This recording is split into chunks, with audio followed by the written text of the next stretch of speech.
Blood dripped from the boy's fingers as he collapsed against the porch rail, his 13-year-old frame trembling like a wounded animal. Travis Holt froze mid-step, coffee mug still in hand, staring at the kid who'd just materialized out of the darkness like a ghost. "Sir!" the boy gasped, eyes wild with terror. "If they come, hide my sister." Before Travis could answer, hoofbeats echoed through the valley, distant but closing fast. The boy's face went white. "They're coming. They killed my parents. Burned our house. Please." His voice cracked. "They want us dead." Travis had 30 seconds to decide. Turn away or start a war. What? If you're watching this from your city, wherever you are in the world, drop a comment below and let me know how far this story travels. I want to see just how many corners of the earth this tale reaches. Now settle in, because what happened next changed everything. This is the story of blood, fire, and the choice one man made that turned strangers into family. The high desert country of northern Arizona had a way of keeping secrets.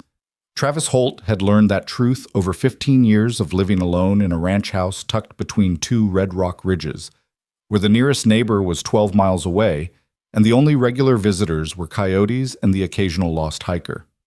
He liked it that way. Silence was honest. Silence didn't ask questions. But on that October night, silence shattered. Travis had been sitting on his porch, boots propped on the rail, watching the stars multiply across the black sky. The air was cool, clean, carrying the scent of juniper and sage.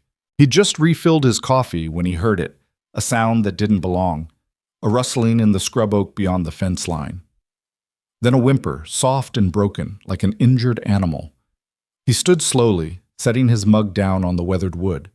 His hand moved instinctively to the revolver on his hip, a habit from years that felt like another lifetime. "Who's out there?" No answer, just that whimpering again, closer now.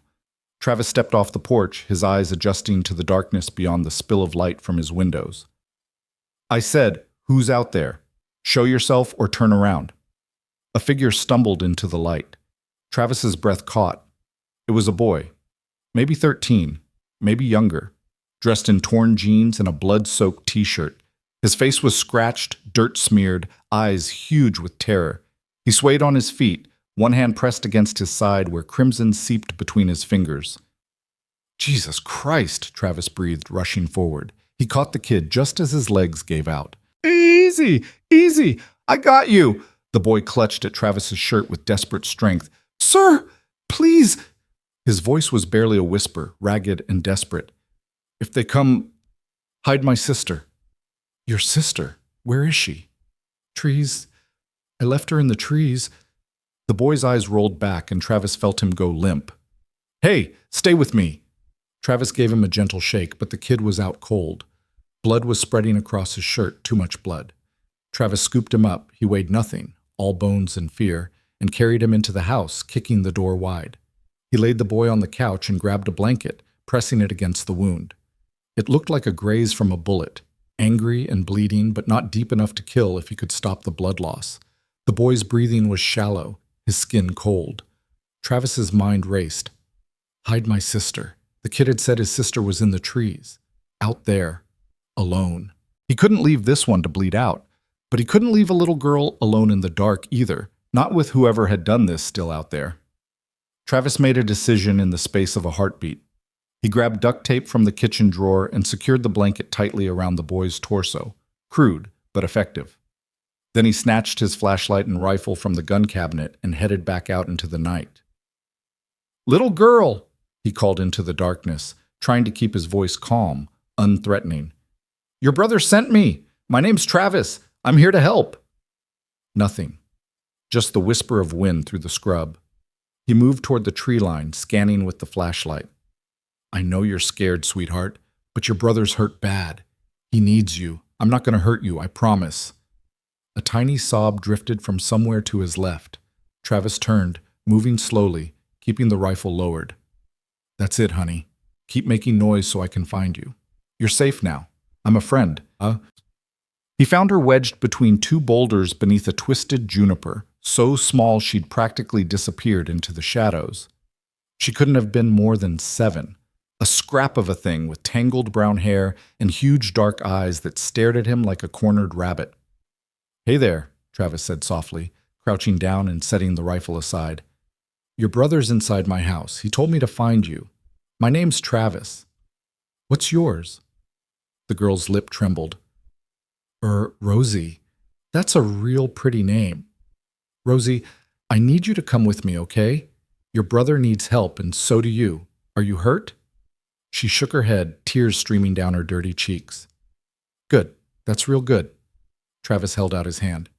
"Come on, sweetheart. Let's get you inside where it's warm." Rosie hesitated, her eyes darting past him to the darkness beyond. "The bad men, they won't get you, I promise, but we need to move now."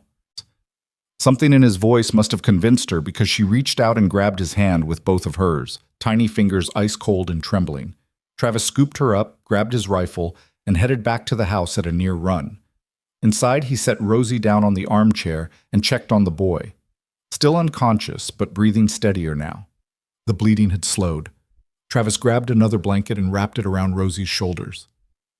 "Is Mason gonna die?" she whispered, staring at her brother. "Mason? That his name?" She nodded. "He's gonna be fine," Travis said, though he wasn't entirely sure that was true. "But I need you to tell me what happened. Who did this to you?" Rosie's face crumpled. "They came to our house. Mama said to run, so we ran, but then—" She started crying too hard to continue. Travis's jaw tightened. "It's okay. You don't have to say it right now." He moved to the window, peering out into the darkness. His ranch sat at the end of a long dirt road that wound through the hills, isolated, hard to find unless you knew where you were going. But if someone was hunting these kids, they'd follow the trail eventually. He needed more information. Travis returned to the couch and gently shook Mason's shoulder. "Hey, kid, Mason, wake up." The boy's eyes fluttered open, unfocused and glazed with pain. "Mason, I need you to listen. Who's after you? Why?" Mason's gaze sharpened slightly when he saw his sister. "Rosie. She's safe, right there. Now talk to me. Who did this?" "Men." Mason struggled to sit up, wincing. "5 of them, maybe 6. They came to our house tonight, said we stole something, said they were gonna make us give it back." His voice cracked. "We didn't steal anything. I swear we didn't." "What did they think you stole?" "I don't know. Dad tried to tell them, but they didn't listen. They shot him. And Mama," his face twisted with grief, "they burned the house. We got out through the back. We ran." Travis's blood went cold. "They shot your parents? Your parents are dead?" Mason nodded, tears spilling over. They said if we didn't give back what we stole, they'd hunt us down. We've been running all night." "How'd you find this place?" "Saw your lights. Didn't know where else to go." Before Travis could respond, Rosie let out a sharp gasp. "I hear horses!"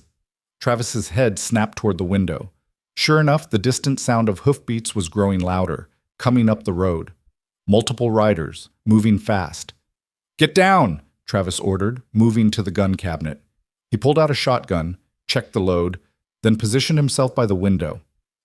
"Both of you, stay low and stay quiet." The hoofbeats slowed as they approached the house, then stopped. Travis counted at least 4 horses, maybe 5. Shadows moved in the darkness beyond his porch light. A voice called out, smooth and confident. "Hello, the house!" Travis said nothing, watching. "We're looking for 2 children," the voice continued. "A boy and a girl. They're runaways. Probably told you some wild story about being in danger. Truth is, they stole from us, and we're here to bring them home." Travis glanced at Mason and Rosie, huddled together on the floor. The terror in their eyes told him everything he needed to know about who was lying. He moved to the door, cracking it open just enough to be heard, but keeping himself mostly hidden. "Nobody here but me." The man on horseback, tall, broad-shouldered, wearing a dark duster and a flat-brimmed hat, urged his mount forward into the light. He had the kind of face that had seen too many bad decisions. Hard eyes, cruel mouth, a scar running from his temple to his jaw. "Name's Dawson Pike," the man said, tipping his hat with mock politeness. "And you are?" Travis Holt, this is my property. You're trespassing. Dawson smiled, but it didn't reach his eyes. My apologies, Mr. Holt. Didn't mean to intrude. We're just looking for those kids. Saw their tracks leading this way. You sure you haven't seen them? I'm sure.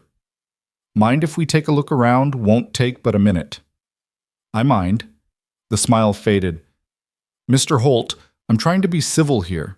Those children are thieves. They took something valuable and we need it back. Now, I can do this the easy way or the hard way. Your choice.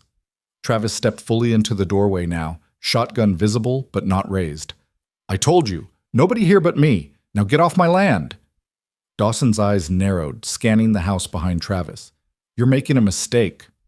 Won't be the first time. For a long moment, the two men stared at each other. The tension stretched like a wire pulled too tight. Behind Dawson, the other riders shifted in their saddles, hands drifting toward weapons. Then Dawson laughed, a cold, ugly sound. All right, Mr. Holt, have it your way. He wheeled his horse around. But if those kids turn up here, you'd best hand them over. Otherwise, things might get unpleasant. I'll keep that in mind. Dawson and his men rode off into the darkness, but Travis didn't move from the door until the sound of hoofbeats faded completely. Even then, he waited another 5 minutes, watching, listening. Finally, he closed the door and locked it. Mason was staring at him with something between gratitude and disbelief. Why'd you lie for us? You don't even know us. Travis looked at the two kids, bloodied, terrified, orphaned, and felt something shift in his chest, something he'd thought was long dead. Because those men are killers, he said quietly. And you're just kids. Rosie started crying again, the kind of crying that came from deep in the soul, and Travis had no idea what to do except pull a chair over and sit down in front of them. Listen to me, he said, both of you. I don't know what you supposedly stole, and I don't care. What I do know is that your parents are gone, and those men won't stop hunting you. We didn't steal anything, Mason insisted. I swear. I believe you, but it doesn't matter what the truth is. It matters what they think, and right now they think you have something they want. So what do we do? Mason's voice was small, scared, the voice of a child trying to be brave. Travis was quiet for a long moment. He'd come to this place to be alone, to escape the violence and chaos of the life he'd left behind. He'd built walls, literal and figurative, to keep the world out. And now, in one night, 2 terrified kids had torn those walls down. He could call the sheriff. Let the law handle it. That would be the smart thing, the safe thing. But he looked at Rosie's tear-streaked face, at Mason's desperate eyes, and he knew the law wouldn't move fast enough. By the time the sheriff got here, Dawson Pike and his men would be back. And next time, they wouldn't ask nicely. For tonight, you stay here, Travis said. I'll patch up that wound properly, get some food in you, and we'll figure out the rest in the morning. What if they come back? Rosie whispered. Travis met her gaze. If they come back, I'll deal with it. But there's 5 of them. I know. Mason shook his head. You can't fight them all. They'll kill you. Maybe. But they're going to have to go through me to get to you, and I don't go down easy. It was a promise Travis hadn't planned to make, but now that the words were out, he meant them. He'd made a choice the moment he lied to Dawson Pike's face. He'd drawn a line in the sand, and there was no crossing back. But the next hour was spent cleaning and bandaging Mason's wound, a bullet graze along his ribs, painful but not life-threatening, and getting both kids washed up and fed. Rosie fell asleep almost immediately after eating, curled up on the couch with a blanket pulled to her chin. Mason tried to stay awake, but his eyes kept drifting closed. Get some sleep, Travis told him. I'll keep watch. Mr. Holt? Yeah? Thank you for not giving us up. Travis nodded, uncomfortable with gratitude. Just rest. He dimmed the lights and settled into the armchair by the window, shotgun across his lap. The night stretched out, quiet and cold. Travis didn't sleep. He watched the road, listened to every sound, and thought about what he'd just gotten himself into. Around 3 a.m, he saw the first flicker of orange on the horizon. His blood ran cold. Fire. He grabbed the binoculars from the shelf and focused on the distant glow. It was coming from the ridgeline to the east, moving fast, spreading wide. Not a natural fire. This was deliberate. Dawson Pike wasn't waiting until morning. He was driving them out. Travis moved quickly, shaking Mason awake. "Get up. We've got trouble." Mason jerked upright, wincing at the pain in his side. "What's happening?" "They're starting a fire, trying to flush us out." Travis was already moving, grabbing supplies, water, ammunition, blankets. "Wake your sister. We need to move." "Move where?" Travis hesitated. The fire was coming from the east, which meant Dawson's men were likely positioned there, waiting for them to run. The road to the west led back toward town, but it was exposed, open. They'd be sitting ducks. He made a decision. "There's a tunnel," he said, "under the house. Built it years ago in case I ever needed an escape route. Leads out to the creek bed about a quarter-mile north. From there, you can follow the creek to the main road." "What about you?" Mason asked. "I'm staying. Gonna slow them down, give you time to get clear." "No!" Mason's voice cracked with desperation. "You can't! They'll kill you!" "Maybe. But if I run with you, they'll catch all of us. This way, you've got a chance." Rosie was awake now, staring at them with wide, frightened eyes. "I don't want to leave you." Travis crouched down in front of her. "I know, sweetheart, but I need you to be brave, okay? Your brother's going to take you through the tunnel, and you're going to run as fast as you can. Don't look back. Don't stop. You understand?" She nodded, tears streaming. Travis looked at Mason. "There's a trap door in the bedroom. Under the rug. It opens to a ladder. Follow the tunnel north. Stay low. Stay quiet. When you hit the creek, turn west and keep going until you reach the road. You got that?" "I got it." Mason's jaw was set, but his hands were shaking. "Good. Now go." "Mr. Holt!" "Go!" Mason grabbed his sister's hand and pulled her toward the bedroom. Travis watched them disappear, then turned his attention back to the fire. It was closer now, orange and hungry, eating through the dry brush with terrifying speed. Smoke was beginning to drift into the valley, thick and acrid. Travis could see figures moving in the firelight, Dawson's men, positioning themselves, waiting. He checked his weapons: shotgun, rifle, revolver, and a hunting knife on his belt. Not enough to win a war, but enough to make a stand. Travis moved through the house, closing shutters, locking doors, positioning himself where he had the best sight lines. He wasn't a soldier anymore, hadn't been for 15 years. But the training didn't leave you. The instincts stayed sharp. The fire was eating up the hillside now, pushing a wall of smoke ahead of it. Travis soaked a bandana in water and tied it over his nose and mouth. His eyes were already stinging. A gunshot cracked through the night scene.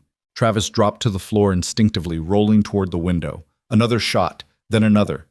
They weren't aiming for the house yet, just testing, probing, trying to draw him out. He stayed down, waiting. The fire reached the fence line, and the dry wood exploded into flame. Embers swirled through the air like fireflies. The heat was intense now, pressing against the walls of the house. "Come on out, Holt!" Dawson's voice carried through the smoke. "You can't stay in there forever. Give us the kids and we'll let you walk away." Travis didn't answer. Let them wonder. Another volley of gunfire, closer this time. Bullets punched through the shutters, splintering wood. Travis stayed low, moving to a different window. He could see shadows now, shapes moving through the smoke. 4 of them, spreading out, trying to surround the house. Where was the 5th?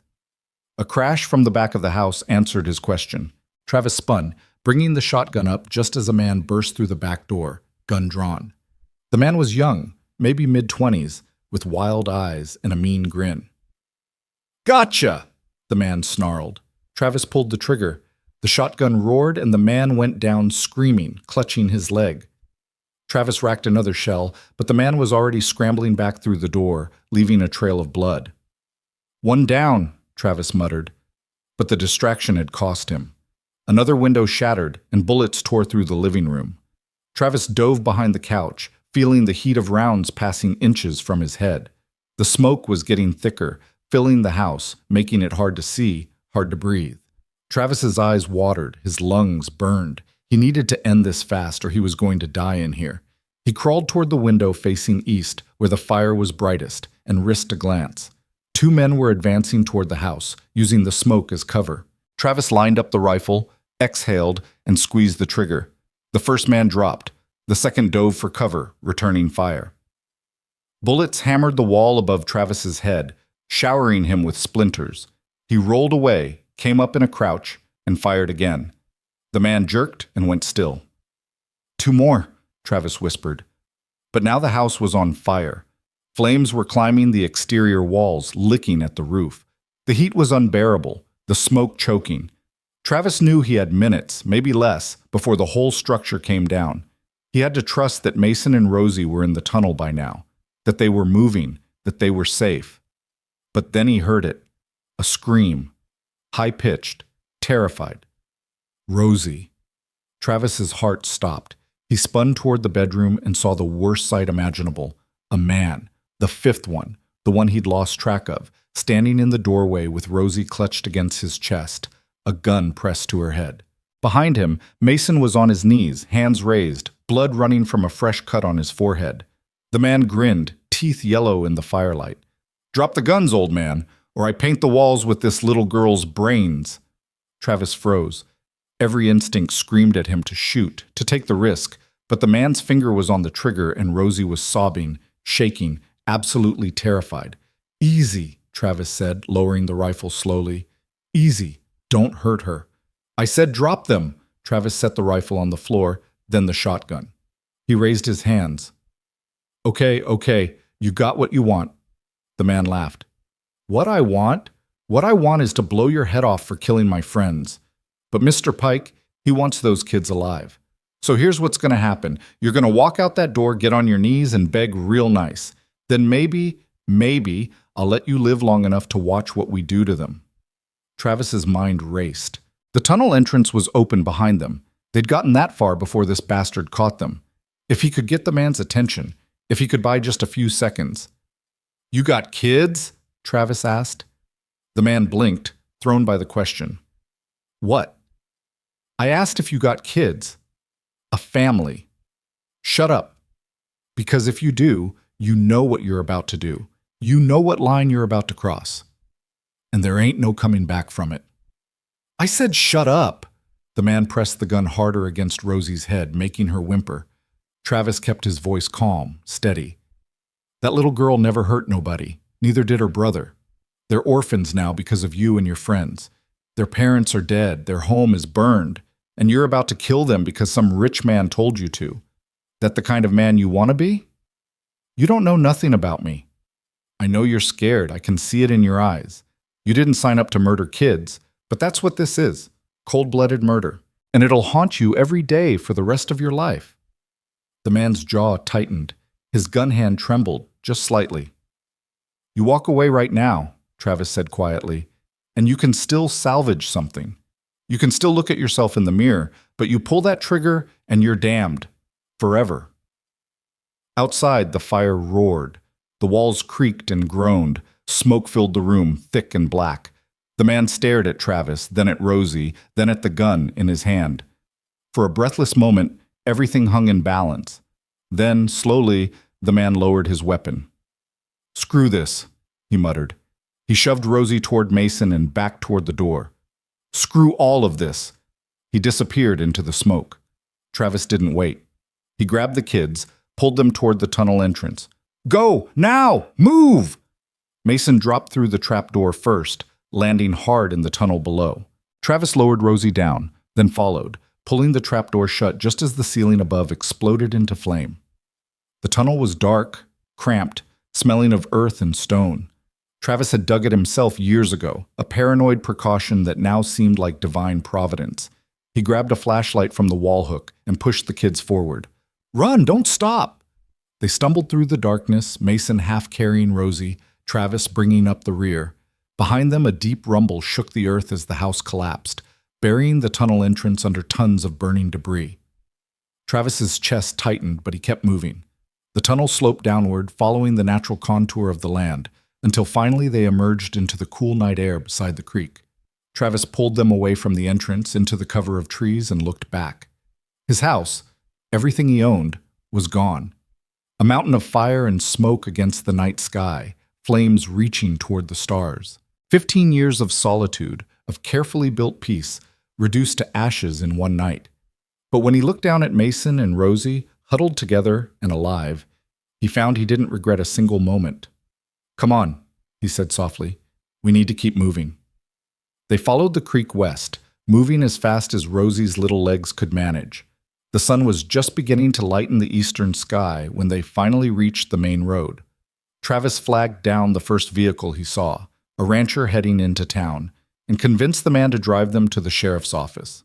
Sheriff Tom Calder was a weathered man in his 60s who'd known Travis for years. He listened to the story with a deepening frown, then immediately put out a call for Dawson Pike and his men. They'll be long gone by now, the sheriff said grimly, but we'll find them. You did the right thing, Travis. Travis wasn't so sure. He'd made enemies tonight, dangerous ones. Men like Dawson Pike didn't forget, and they didn't forgive. But when he looked at Mason and Rosie, cleaned up now and sipping hot chocolate in the sheriff's office, something settled in his chest, a sense of rightness he hadn't felt in years. What happens to them? Travis asked quietly. Calder sighed. Child services probably, foster care. It'll take time to sort out, find family if there is any. They've got family. The sheriff looked at him.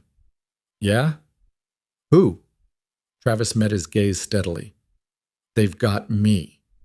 Calder's eyebrows rose. Travis, you can't just watch me. This ain't like taking in a stray dog. These are kids. They need stability, education, a real home. And I'll give them one. Travis's voice was firm, leaving no room for argument. I made a promise to keep them safe. I intend to keep it. The sheriff studied him for a long moment, then slowly nodded. All right. I'll talk to the judge, see what we can do.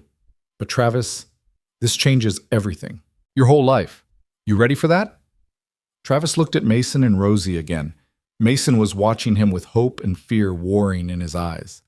Rosie had fallen asleep, her head on her brother's shoulder. Yeah, Travis said quietly. I'm ready. He'd spent 15 years running from his past, hiding from connection, building walls to keep the world out. But sometimes the world kicked down your door and refused to be ignored. Sometimes two terrified kids stumbled into your life and reminded you what it meant to be human. Travis Holt had lost his house that night, but he'd found something infinitely more valuable. He'd found a reason to fight, a reason to care. He'd found family. The morning sun felt wrong. It was too bright, too clean, streaming through the sheriff's office windows like the night's horror had never happened. Travis sat in a hard wooden chair watching Mason and Rosie sleep on the worn couch across the room. The boy had finally surrendered to exhaustion around dawn, one arm still protectively draped over his sister. Rosie's small hand clutched a blanket the sheriff's wife had brought, her face peaceful in sleep despite the nightmare she'd lived through. Travis's own face was another story. When he'd caught his reflection in the bathroom mirror an hour ago, he'd barely recognized himself. Soot-streaked, eyes bloodshot from smoke, a nasty burn across his forearm that he'd wrapped in gauze. He looked like he'd been through a war. In a way, he supposed he had. Sheriff Calder emerged from his office carrying 2 mugs of coffee, one of which he pressed into Travis's hands. Judge Morrison's on his way, should be here within the hour. And then what? Then we figure out the legal side of this mess. Calder lowered himself into the chair beside Travis with a grunt. Travis, I've known you 15 years, never seen you stick your neck out for anyone. Hell, most folks around here think you're half ghost, the way you keep to yourself. So I gotta ask, why these kids? Why now? Travis took a long drink of coffee, letting the heat burn down his throat. You ever have one of those moments where you can see 2 paths in front of you, clear as day? One where you do the easy thing, the safe thing, and one where you do the right thing? Most days of my life. Well, last night I saw those paths, and I realized I'd been walking the easy one for too damn long. Travis looked at the sleeping children. Those kids came to my door bleeding and terrified, and I could have turned them away. Called you, washed my hands of it, but I looked in that boy's eyes and saw something I recognized. What's that? Someone who'd had everything taken from them and was still trying to protect what mattered. Travis's voice went quiet. I know what that feels like. Calder was silent for a moment. They'd never talked about Travis's past, not really. The sheriff knew bits and pieces, that Travis had been military, that he'd left under circumstances he didn't discuss. that he'd bought the ranch with cash and wanted to be left alone. But the details remained locked away, and Calder had always respected that boundary. "The judge is going to want to know you're serious about this," Calder said finally. "Taking in 2 kids isn't like adopting a dog. There's home visits, background checks, financial assessments, and with their parents murdered and a gang still out there hunting them, this gets complicated fast." "I don't care how complicated it gets." "Travis, I said I don't care." Travis set his mug down with enough force to make Calder blink. "Those men killed their parents, burned their home. They came to my place ready to murder 2 children over something they didn't even steal. And when I wouldn't hand them over, they tried to burn me out too. You think I'm going to let Mason and Rosie go into the system where those bastards can track them down, where they're vulnerable? We'll catch Dawson Pike and his men. Will you? How long's that going to take? Weeks? Months? And what happens to the kids in the meantime?" Travis shook his head. "No, they stay with me, where I can protect them." Before Calder could respond, Mason stirred on the couch, his eyes opening slowly. For a disoriented moment, he looked around the unfamiliar room, confusion clouding his features. Then memory crashed back and his whole body went rigid. "Easy," Travis said, moving to kneel beside the couch. "You're safe. You're at the sheriff's office. Remember?" Mason's breathing was rapid, panicked. "Rosie, right here. She's fine. Look." The boy's eyes found his sister, and some of the tension bled out of him. He touched her hair gently, as if confirming she was real. "I thought, when that man grabbed her, I thought, I know, but she's okay. You both are." Mason looked at Travis then, really looked at him, and Travis saw the weight the boy was carrying. He'd aged a decade in one night, this kid. The soft edges of childhood had been burned away, leaving something harder, sadder. "Your house," Mason whispered.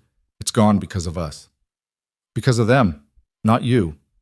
But if you hadn't come, you'd be dead, and I'd still be sitting alone in that house, drinking coffee and feeling sorry for myself." Travis put a hand on the boy's shoulder.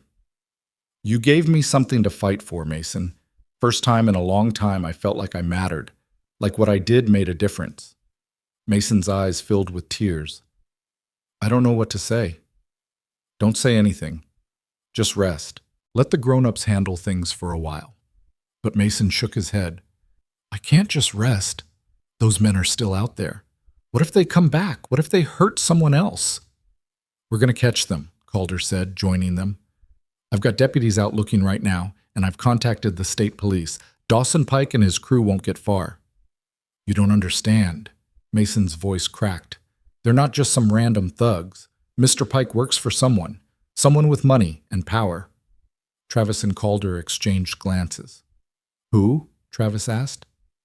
"I don't know his name, but I heard them talking before they killed my parents. They kept saying the boss wants it back, and the boss will pay big once we find it. My dad tried to tell them we didn't have anything, but they wouldn't listen." "What did they think your family took?" Calder pressed. Mason's face twisted with frustration. "That's the thing. I don't know. We're not rich. We don't have anything valuable. Dad worked construction, Mama cleaned houses. We were just normal." "Maybe your parents saw something they shouldn't have," Travis suggested, "or heard something." "Maybe." Mason looked exhausted, the brief surge of energy draining away. "I just want them to be wrong. I want to wake up and find out this was all a nightmare." Rosie whimpered in her sleep, and Mason immediately shifted closer to her, protective, even unconscious. Travis watched the boy's careful movements and felt something tighten in his chest. These kids had lost everything, but they still had each other. That was something. That was worth fighting for. The door opened and Judge Morrison entered, a stern-faced woman in her late 50s with steel-gray hair and sharp eyes that missed nothing. She took in the scene with a single sweeping glance, the soot-stained cowboy, the exhausted children, the grim-faced sheriff, and nodded to herself as if confirming a suspicion.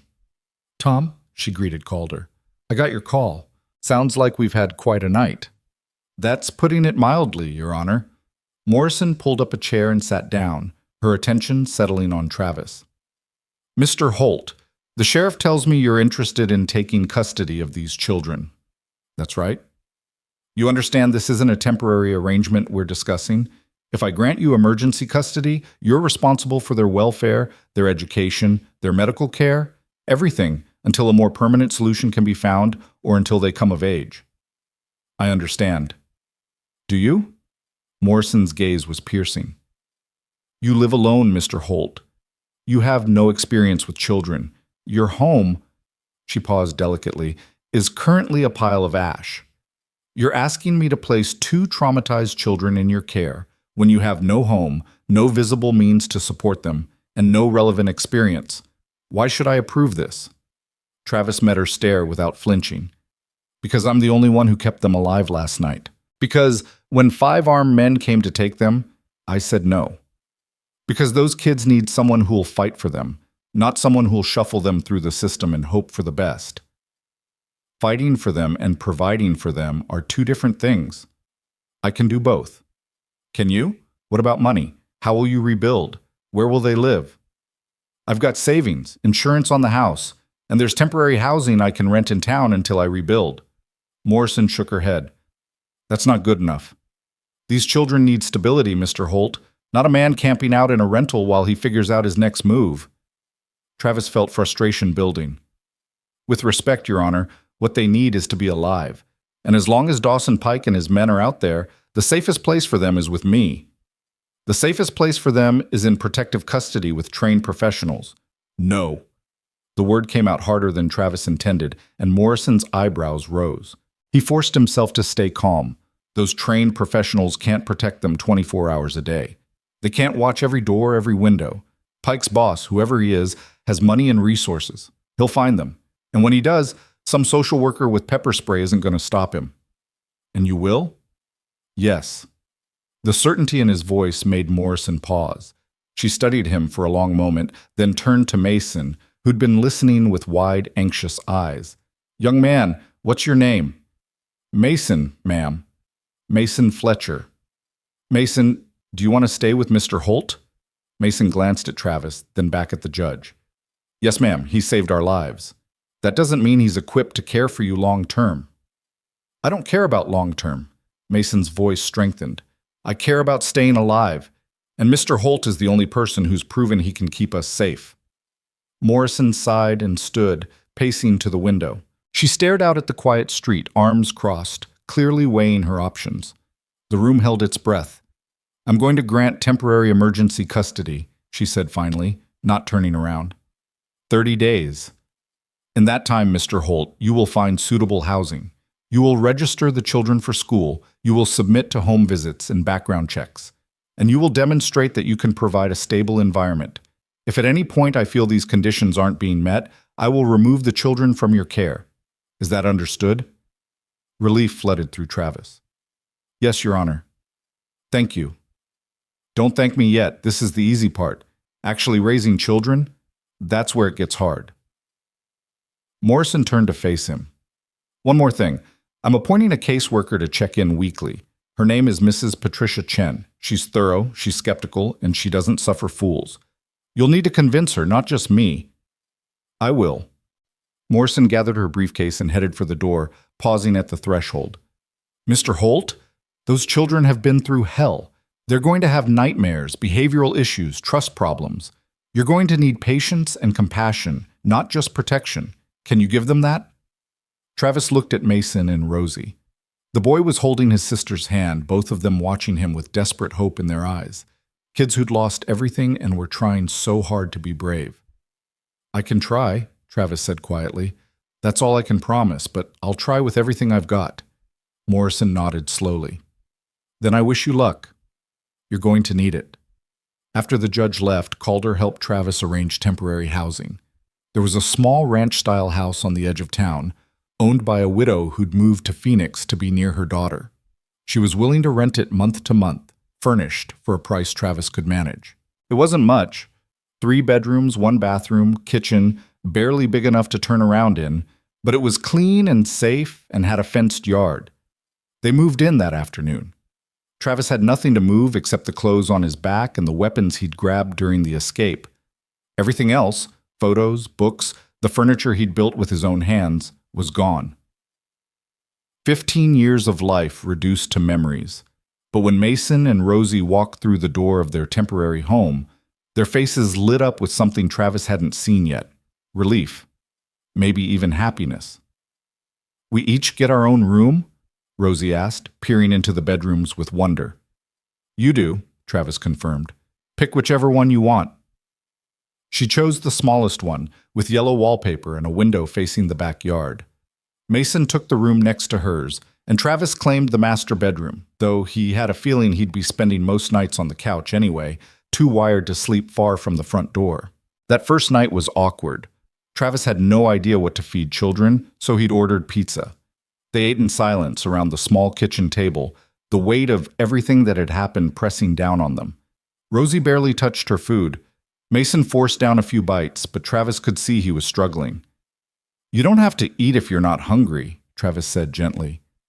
"I'm sorry," Mason whispered. Every time I close my eyes, I see." I know.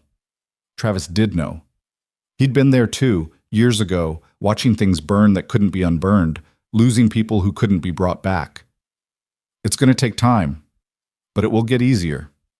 "Will it?" Mason looked up, and the pain in his eyes was ancient, far too old for a 13-year-old. "Mom and Dad are gone. Our house is gone. Everything we had, everything we were, it's all just gone. How does that get easier?" Travis had no good answer. He wanted to say something comforting, something wise, but the truth was that kind of loss never really got easier. You just got stronger. You learned to carry it. "Your parents loved you," he said instead. "They died protecting you. That doesn't go away. That's not gone. And as long as you remember them, as long as you hold on to who they were and what they taught you, they're still with you." Mason's face crumpled. "I don't want them to be memories. I want them to be here." "I know, son. I know." The word "son" slipped out without thought, and Travis saw Mason register it. The boy didn't comment, but something shifted in his expression, a fragile bridge beginning to form between them. Rosie started crying then, quiet tears rolling down her cheeks. Travis moved around the table and gathered her into his arms, unsure if he was doing it right, but knowing it was necessary. She buried her face in his shoulder and sobbed, her small body shaking. Mason joined them, wrapping his arms around both of them, and the three of them stood there in that cramped kitchen, holding each other while grief and fear and exhaustion poured out. When the tears finally subsided, Travis got the kids ready for bed. He had no idea what the routine was supposed to be. Did kids this age need help brushing their teeth? Were they too old for bedtime stories? He felt completely out of his depth. But Rosie solved that problem by appearing in her doorway holding a stuffed rabbit that the sheriff's wife had given her. "Mr. Holt, I can't sleep. You want some water?" She shook her head. "Mama used to read to me, before bed." Travis's heart sank. "I don't have any books here, sweetheart. Can you just sit with me?" He could do that. Travis settled into the chair beside her bed, and Rosie climbed under the covers, clutching the rabbit. In the dim light from the hallway, she looked impossibly small. "Mr. Holt?" "You can call me Travis." "Travis?" She tested the name. "Are you going to send us away?" The question hit him like a punch. "No, Rosie, I'm not going to send you away." "But the judge said I have 30 days to prove I can take care of you, and I will, I promise." "But what if those bad men come back?" Travis leaned forward, his voice low and serious. "If they come back, I'll handle them. You don't worry about that. Your job is to be a kid. My job is to keep you safe. How can you keep us safe if there's so many of them?" It was a fair question. Travis thought about lying, about offering easy comfort, but these kids had earned the truth. "Because I've done this before," he said quietly. "A long time ago, in a place far from here, I was a soldier. And I learned how to fight, how to protect people. I'm not scared of Dawson Pike or his men, and I won't let them hurt you." Rosie considered this. "Were you a good soldier?" "I was good at my job." "Did you ever get scared?" "All the time." "But you still fought?" "Yeah, because sometimes being scared doesn't matter. What matters is doing the right thing anyway." She was quiet for a long moment, then said in a very small voice, "I miss my mama." Travis felt his throat tighten. "I know, sweetheart. I'm sorry." She made the best pancakes with chocolate chips. Is that right? Uh-huh. And she sang funny songs when she did the dishes. Dad said she had a terrible voice, but he was smiling when he said it. Rosie's eyes filled with tears. I don't want to forget them. You won't. I'll make sure of it. Travis reached out and brushed a strand of hair from her face. We'll talk about them whenever you want. Keep their memory alive, okay? Okay. She yawned, exhaustion finally winning. Travis? Yeah? Thank you for not being scared. Any time, sweetheart. Now get some sleep. He sat with her until her breathing evened out and sleep took her. Then he checked on Mason, who was lying in bed staring at the ceiling. You okay? Travis asked from the doorway. Not really. Mason's voice was flat. But I guess I have to be. No, you don't. You're allowed to not be okay. Rosie needs me to be strong. Rosie needs you to be honest. If you're hurting, tell her. If you're scared, tell her. She's tougher than you think. Mason finally looked at him. How do you know? Because she survived last night. Because she's here, in that bed, instead of dead in the woods. That takes strength. Travis leaned against the doorframe. You both lost your parents. You both went through the same hell. Don't make it worse by pretending you're not bleeding. I just don't want her to see me fall apart. Then fall apart with me. When she's asleep, when you need to break. You come find me. Deal? Mason's jaw worked, emotions warring across his face. Finally, he nodded. Deal. Good. Now try to get some rest. Travis retreated to the living room, but sleep was the furthest thing from his mind. He sat in the dark, revolver on the coffee table, listening to every sound. The house settled and creaked. A dog barked somewhere down the street. Car headlights swept across the windows. Every noise was a potential threat. Around 2 a.m, Mason appeared in the hallway, pale and shaking. I had a nightmare. Come sit. The boy joined him on the couch, drawing his knees up to his chest. It was the fire. I could smell it. I could hear Rosie screaming, and I couldn't find the tunnel. I just kept running through smoke and flames, but there was no way out. It wasn't real. It felt real. Travis understood that too. You want to talk about it, or you want to just sit here quiet? Quiet, I think. So they sat together in the darkness, keeping watch. After a while, Mason's head drooped onto Travis's shoulder, and the boy fell into an uneasy sleep. Travis didn't move.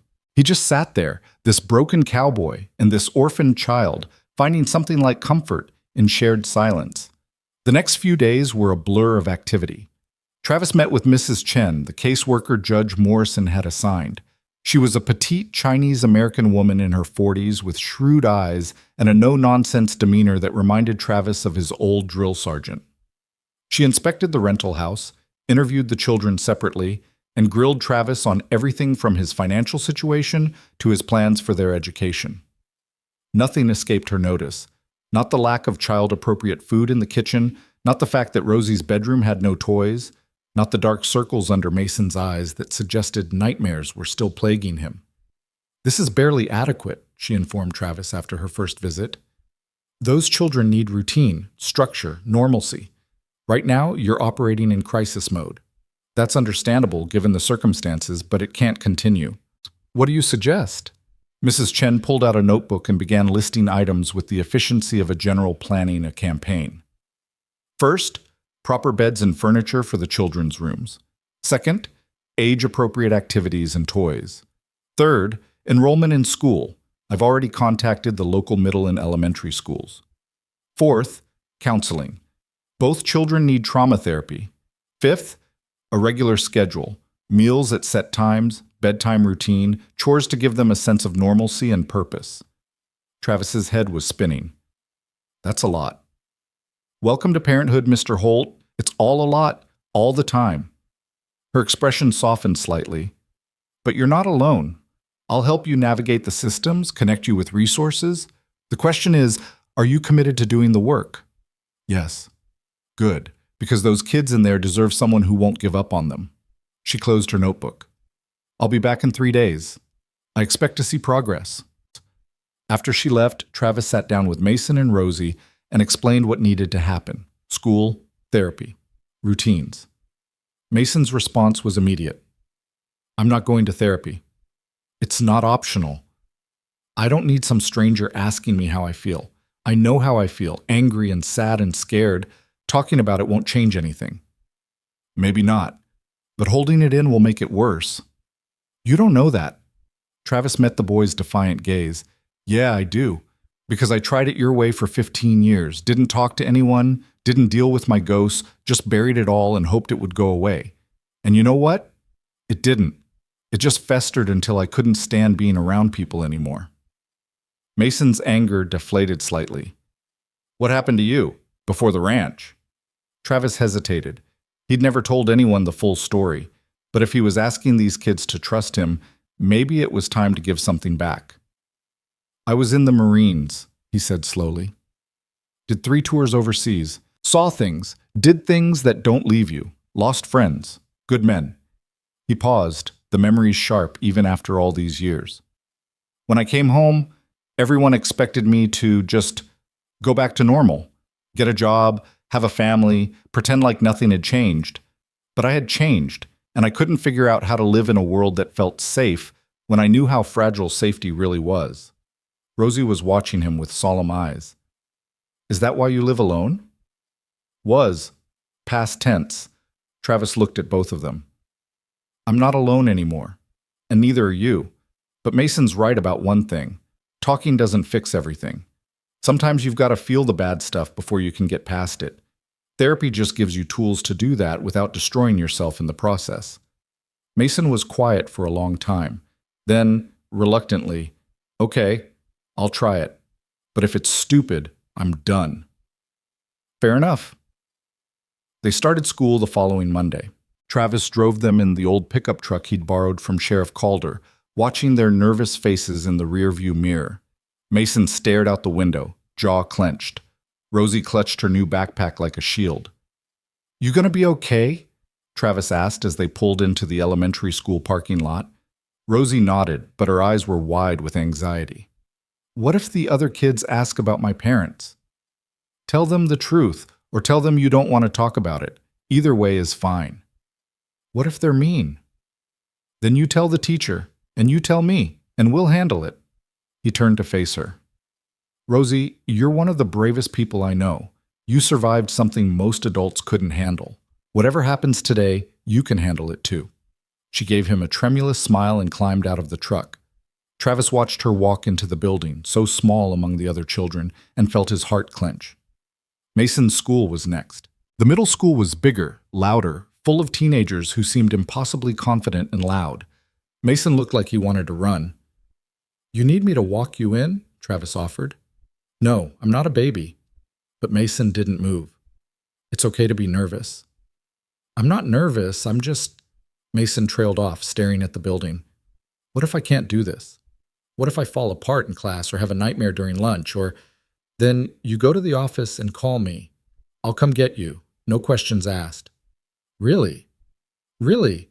This isn't a test, Mason. You don't have to prove anything. You just have to try. Mason took a deep breath and nodded. Okay, I'll try. Travis waited until the boy disappeared through the front doors before driving away. He felt like he'd just sent his kids into battle unarmed. The day dragged. Travis used the time to shop for furniture, stock the kitchen with actual food kids would eat, and meet with an insurance adjuster about rebuilding his ranch. The adjuster was sympathetic but realistic. The payout would cover basics, but it would take months of work to restore what had been lost. Travis found he didn't care as much as he thought he would. The ranch had been a fortress, a place to hide. But these kids needed more than hiding. They needed a home.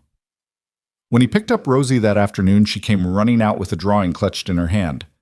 Look what I made! It was a picture of 3 people standing in front of a house. A tall man, a boy, and a girl. The sun was shining overhead, and flowers dotted the ground. That's beautiful, Travis said, his voice rough. Is that us? Uh-huh. My teacher said to draw my family, so I drew you and Mason and me. Travis felt something crack open in his chest. Can I keep this? It's for you, silly. He carefully placed the drawing on the dashboard like it was made of glass. How was your first day? Okay. One girl asked where my parents were, and I said they died. She said she was sorry and gave me her cookie at lunch. Rosie buckled her seatbelt. I made a friend. Her name is Emma. That's great, sweetheart. Mason was waiting outside the middle school, shoulders hunched, face unreadable. He climbed into the truck without a word. How'd it go? Travis asked carefully. Fine. Just fine? I don't want to talk about it. They drove home in silence. But that night, after Rosie went to bed, Mason appeared in the living room where Travis was reviewing insurance paperwork. I lied earlier, the boy said quietly. It wasn't fine. What happened? Kids kept staring at me, whispering. I heard someone say my parents were murdered. They were treating me like I was broken or something, like I might explode if they talked too loud.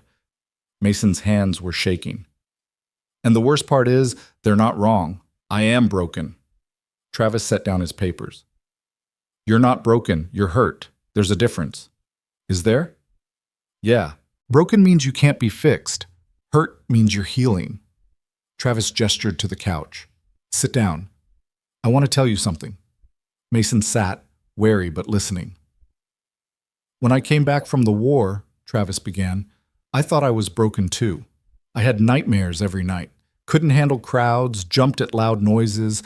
My hands shook so bad sometimes I couldn't hold a coffee cup. And everyone around me, family, friends, they looked at me the same way those kids looked at you today. Like I was damaged goods. What did you do? I ran, bought that ranch, cut off contact with everyone I knew, spent 15 years convincing myself I was better off alone. Travis met Mason's eyes. Don't make my mistake. Don't let what happened to you turn you into a ghost. But what if I can't get past it? Then you don't. You go through it. Big difference. Travis leaned forward. Mason, your parents died protecting you. That's a wound that'll never fully heal. But it doesn't have to destroy you.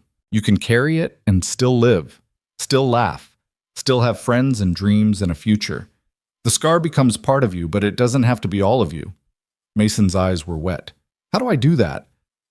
One day at a time, 1 hour at a time if that's all you can manage, and you lean on people who give a damn about you. Travis's voice gentled. You lean on me. The boy nodded, wiping his eyes roughly. The counselor at school wants to set up regular sessions with both of us. Then we'll do it. You'd really come with me? Mason, I'd walk through fire for you again if I had to. Sitting in a counselor's office is nothing. For the first time since the fire, Mason smiled. It was small, fragile, but real. Thanks, Travis. Anytime, son. That night, Travis lay awake thinking about the word he'd used twice now without meaning to. Son. He'd never planned on being a father, never thought he had it in him. But here he was, lying in a borrowed bed in a borrowed house, responsible for 2 kids who'd lost everything. And the terrifying part? He was starting to realize he wouldn't trade this for anything. Not for the quiet of his old life, not for the safety of solitude. These kids had cracked him open and let the light back in, and there was no going back now.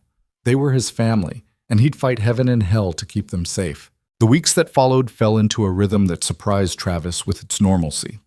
Mornings meant scrambled eggs and toast, backpacks by the door, the rush to get out on time. Mason started doing his homework at the kitchen table without being asked, and Rosie began leaving her drawings all over the house like breadcrumbs marking her presence. Travis found one taped to the bathroom mirror, another tucked into his jacket pocket, a third stuck to the refrigerator with a magnet shaped like a cactus. He kept every single one. Mrs. Chen's visits became less adversarial and more collaborative. She brought donated toys for Rosie, helped Travis navigate the labyrinth of insurance paperwork, and even showed up one Saturday with a casserole and firm instructions on proper nutrition for growing children. Travis suspected she'd gone from skeptical observer to quiet ally, though she'd never admit it outright. The therapy sessions were harder. Travis sat in a small office with pale blue walls and uncomfortable chairs, while Dr. Sarah Kimball, a woman in her 50s with kind eyes and an unsettling ability to see through bullshit, asked questions that cut right to the bone. Tell me about the night of the fire, she said during their third session. Mason was sitting beside Travis, arms crossed defensively. We've been over this. I know, but sometimes talking about it helps us process the trauma. Talking about it just makes me relive it.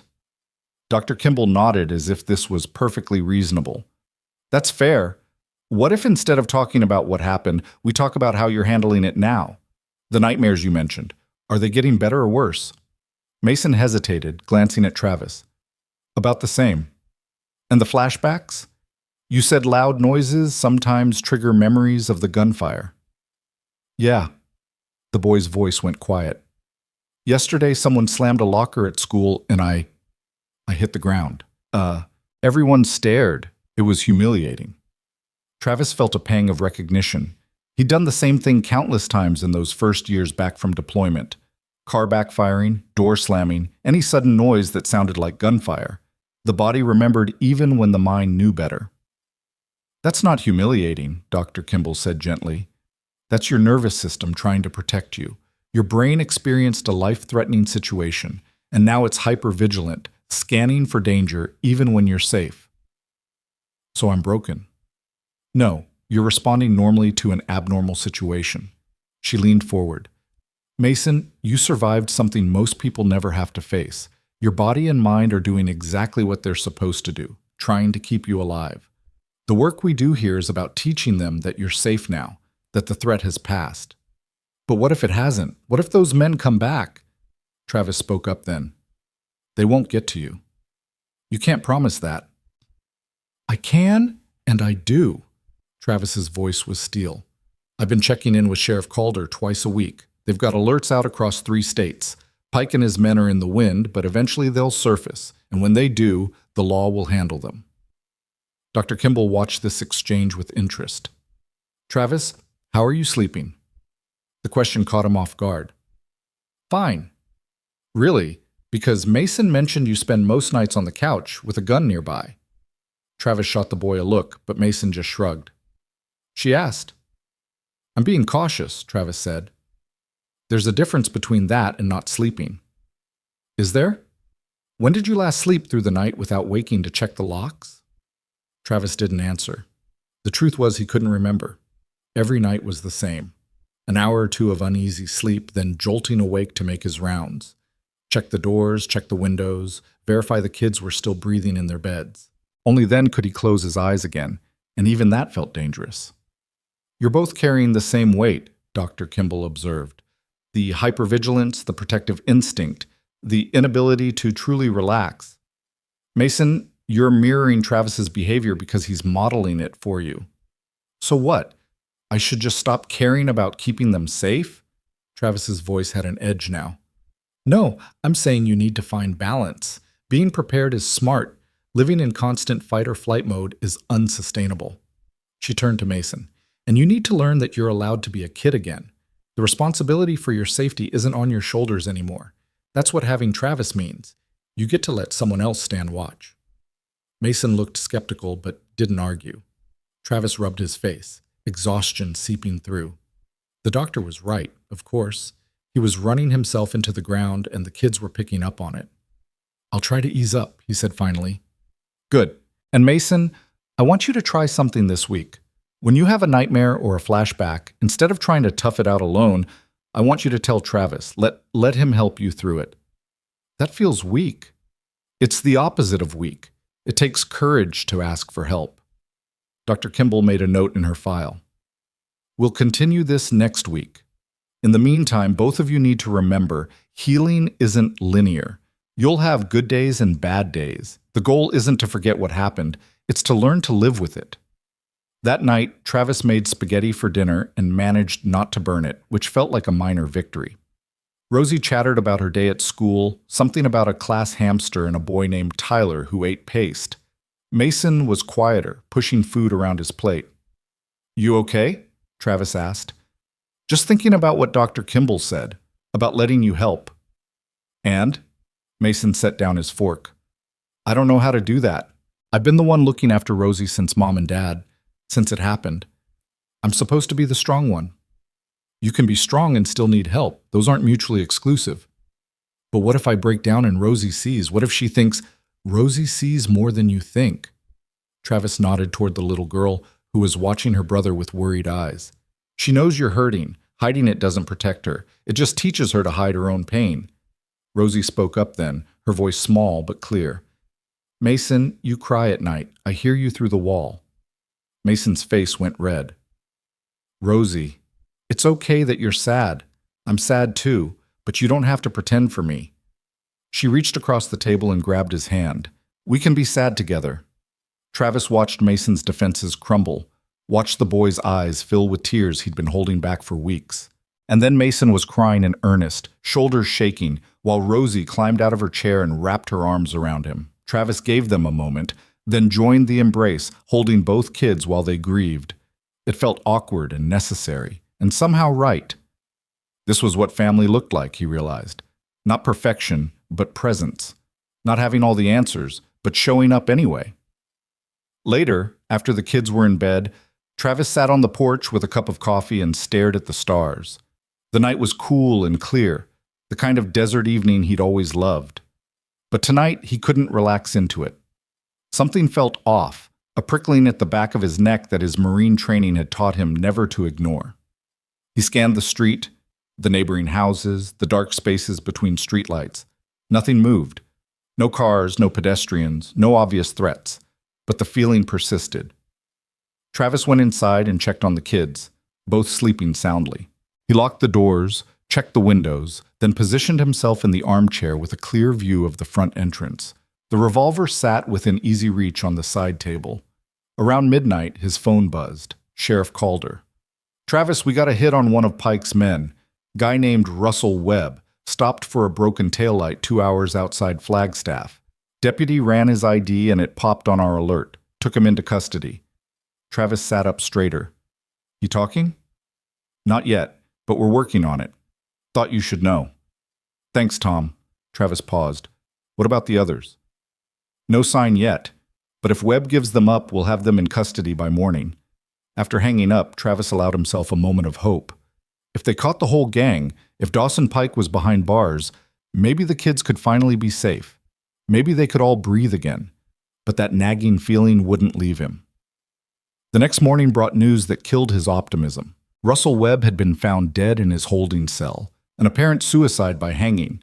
Except Sheriff Calder's voice over the phone told Travis everything he needed to know about how apparent that suicide really was. Someone got to him, Travis said flatly. Looks that way. Cell wasn't being monitored like it should have been. Guard claims he stepped away for 5 minutes. Webb was alive? Then he wasn't. Calder sounded furious and frustrated in equal measure.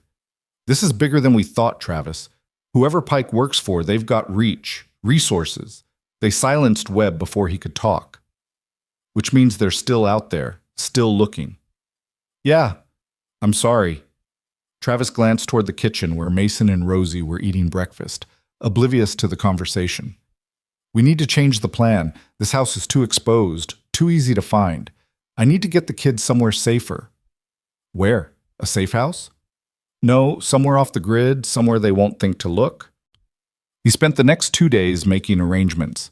His old Marine buddy, Jack Reeves, owned a cabin deep in the mountains near Prescott, isolated, defensible, and most importantly, off any official records. Jack didn't ask questions when Travis called, just said the cabin was theirs for as long as they needed it. Telling the kids was harder than he expected. We're leaving? Mason looked stricken. But I just started making friends at school, and Rosie's settled in. We can't just... It's temporary, Travis said, trying to keep his voice calm. Just until the threat passes. Russell Webb's death proves these people are serious. They're not giving up. So we're running? Again? Mason's voice rose with frustration. We ran from our house. Now we're running from this one. When does it stop? When they're caught or dead, whichever comes first. And if that never happens, we just keep running forever? Travis grabbed Mason's shoulders, forcing the boy to meet his eyes. I will not let them hurt you. I will not let them take you. If that means we live in a cabin in the woods for the rest of our lives, then that's what we do. You understand me? Your safety comes first, always. Mason's anger deflated into fear. I'm tired of being scared. I know, me too, but scared and alive beats brave and dead. Rosie had been listening quietly from the couch, clutching her stuffed rabbit. Will I have to leave Emma? My friend from school? Travis knelt down in front of her. For a little while, yeah, but we can call her, write letters. And when it's safe, you'll go back to school. Promise?" He wanted to promise. God, he wanted to give her that certainty. But Travis had learned not to make promises he couldn't keep. "I promise I'll do everything in my power to make that happen." It would have to be enough. They left before dawn the next morning, Travis loading their few possessions into the borrowed truck while the sky was still dark. Mrs. Chen had been understanding when he'd called to explain, though he could hear the worry in her voice. She'd made him promise to check in weekly, to keep the kids in some form of educational routine, to not disappear completely. The drive to the cabin took 3 hours on progressively worse roads. The last 5 miles were dirt track that wound through pine forest so thick it blocked out the sun. When they finally arrived, Rosie pressed her face to the window and said, "It looks like a fairy tale." She wasn't wrong. The cabin was small but sturdy, built of weathered logs with a stone chimney and a covered porch. It sat in a clearing surrounded by towering ponderosa pines, with a creek bubbling nearby. There was no cell service, no internet, no connection to the outside world except a landline and a battery-powered radio. It was perfect. Jack had stocked the place with basics: canned goods, firewood, a generator for electricity, and an emergency medical kit. He'd also left a note: "Guns in the locked cabinet, ammo in the cellar, stay safe, brother." Travis did a full security sweep while the kids explored. 2 entrances, both defensible. Windows with clear sight lines in all directions. The forest provided cover but also concealment, a double-edged sword. He'd have to stay vigilant. That first week in the cabin was an adjustment. Without school or structured activities, the days stretched long. Travis set up a routine. Breakfast at 7, lessons in the morning using workbooks Mrs. Chen had provided, lunch at noon, outdoor time in the afternoon, dinner at 6, and quiet time before bed. Mason hated it at first. "This is ridiculous. I'm 13, not 6. I don't need lessons." "You need to keep your mind sharp. And the routine helps." "Helps who?" "Because it's driving me crazy." "Then go chop wood or haul water from the creek. Plenty of work to do around here." Mason stomped off, but an hour later Travis found him splitting logs with a ferocity that suggested he was working through more than just the task at hand. The boy had stripped down to a t-shirt despite the cool air, sweat gleaming on his face, each strike of the axe precise and angry. Travis watched for a moment, recognizing the need to channel emotion into physical action. He'd done the same thing countless times. "You're doing it wrong," he said finally. Mason stopped mid-swing. "What?" "Your stance is off. You're using all arm strength, which will tire you out fast. Here." Travis took the axe and demonstrated. "Plant your feet wider. Let your legs and core do the work. The axe is heavy enough to do most of the cutting. You're just guiding it." He split a log cleanly in one stroke and handed the axe back. Mason tried to mimic the stance, and the next swing went cleaner, easier. "Better," Travis said. "Keep practicing. I'll start on dinner." "Travis?" Mason paused, axe hanging at his side. "Sorry I've been a jerk." "You're not a jerk. You're frustrated. That's different." "Still, you're trying to keep us safe and I'm making it harder." "You're 13. Making things harder is basically your job description." Travis almost smiled. "Just don't make it impossible, and we'll be fine." Over the following days, a different kind of rhythm emerged. Mason took over wood chopping and water hauling without being asked. Rosie helped Travis with cooking, standing on a chair to stir pots and insisting she was the official taste tester. They played cards by lamplight, read books aloud, and Travis taught them both how to fish in the creek. One afternoon, Mason caught a decent-sized trout and came running back to the cabin with it held high like a trophy. "Travis, look, I actually caught one!" Travis examined the fish with exaggerated seriousness. "Not bad. Not bad at all. We'll have it for dinner." "Can you teach me how to clean it? You sure? It's not pretty." Mason's jaw set with determination. "I want to learn. If we're living out here, I should know how to do everything." So Travis taught him how to scale the fish, gut it, fillet it properly. Mason's first attempt was clumsy, but he stuck with it, his face screwed up in concentration. By the end, he had 2 passable fillets and a sense of accomplishment that radiated off him. "Mom would have freaked out if she saw me doing this," Mason said quietly, washing his hands in the creek. "She hated anything to do with hunting or fishing, said it was barbaric." It was the first time he'd mentioned his parents without immediately shutting down.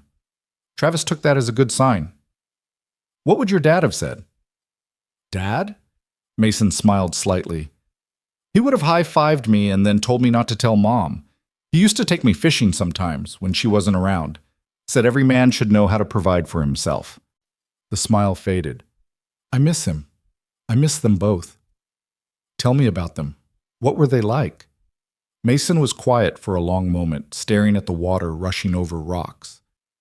Dad was funny, always making jokes, even bad ones.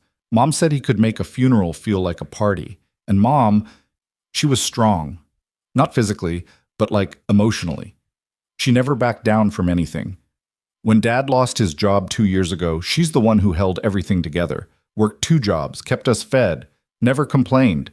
Sounds like you come from good stock. They didn't deserve what happened to them. Mason's voice cracked. They were just trying to live their lives, take care of us. And those men came and... He stopped, breathing hard. I know, Travis said quietly. I know it's not fair. And I know saying it's not your fault doesn't make it hurt less. But Mason, your parents died protecting you and Rosie. That was their choice. They chose you. And the best way to honor that choice is to keep living, keep growing, keep becoming the person they raised you to be. What if I don't know how to do that without them? Then you figure it out. With help, you're not alone in this. Mason wiped his eyes roughly with the back of his hand. Thanks for not treating me like I'm gonna break. You're tougher than you think. That night they fried the fish with wild herbs Rosie had gathered. She'd been using a field guide Travis found in the cabin to identify edible plants, and it was the best meal they'd had in weeks. Maybe because they'd provided it themselves, or maybe because for the first time in a long time, they felt like a unit, a team, a family. But the peace couldn't last. Travis woke one night to the sound of a branch snapping outside. His hand found the revolver before his eyes were fully open, body moving on instinct. He crossed to the window silently, staying low, and peered through the gap in the curtains. Nothing, just darkness and trees. Another sound. Closer this time. Footsteps crunching on pine needles. Travis's pulse kicked up. Could be a deer, could be a bear, but his gut told him otherwise. He moved to the kids' room and shook Mason awake, hand over the boy's mouth to keep him quiet. Someone's outside, he whispered. Get Rosie up. Stay low, stay quiet, and get in the back bedroom. Lock the door and don't come out until I say. Mason's eyes went wide with fear, but he nodded. Travis released him and watched the boy wake his sister, saw them both slip into the back room. He heard the lock click home. Travis returned to the window, counting shadows. 3 figures moving through the trees, trying to be stealthy, but not quite managing it. Not professionals, then.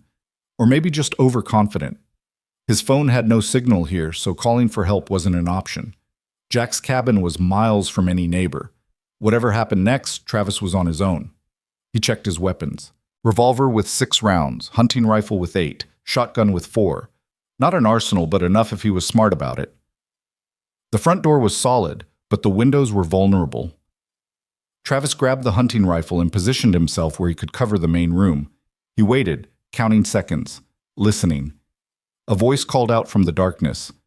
Mr. Holt, we know you're in there. Not Dawson Pike's voice. Someone younger, nervous. Travis didn't respond. We just want to talk. Pike says if you hand over the kids, we'll leave you alone. Still, Travis said nothing. Let them wonder. Let them worry. A window shattered. Travis swung the rifle toward the sound, but didn't fire. Just a rock. Testing his response. Amateur move. They were trying to provoke him into revealing his position. Last chance, Holt. Send out the kids or we're coming in. Travis made a decision. He moved to the door, opened it a crack, and called out. You boys know who I am? Silence then. You're the cowboy who's been hiding criminals. Those criminals are orphans, children. And if you're stupid enough to come after them, you'd better be ready to die for it. Big talk from 1 man against 3. I'm a Marine, son. Was in Fallujah when things got hot. You really want to test those odds? Another silence. Travis could almost hear them reconsidering. Pike's paying good money, the voice said, but it sounded less certain now. Pike's a dead man walking, so's anyone working for him. The law's closing in. You really want to go down for murdering kids? We're not murdering anyone, we're just supposed to bring them back. Bring them back to what? The people who killed their parents? You think they'll just let you walk away after that? You think you won't end up like Russell Webb? That hit home. Travis heard urgent whispering among the three figures. Webb's dead? Found hanged in his cell. Officially a suicide. But you and I both know better. Pike's boss ties up loose ends. You boys are loose ends the second you finish this job. More whispering.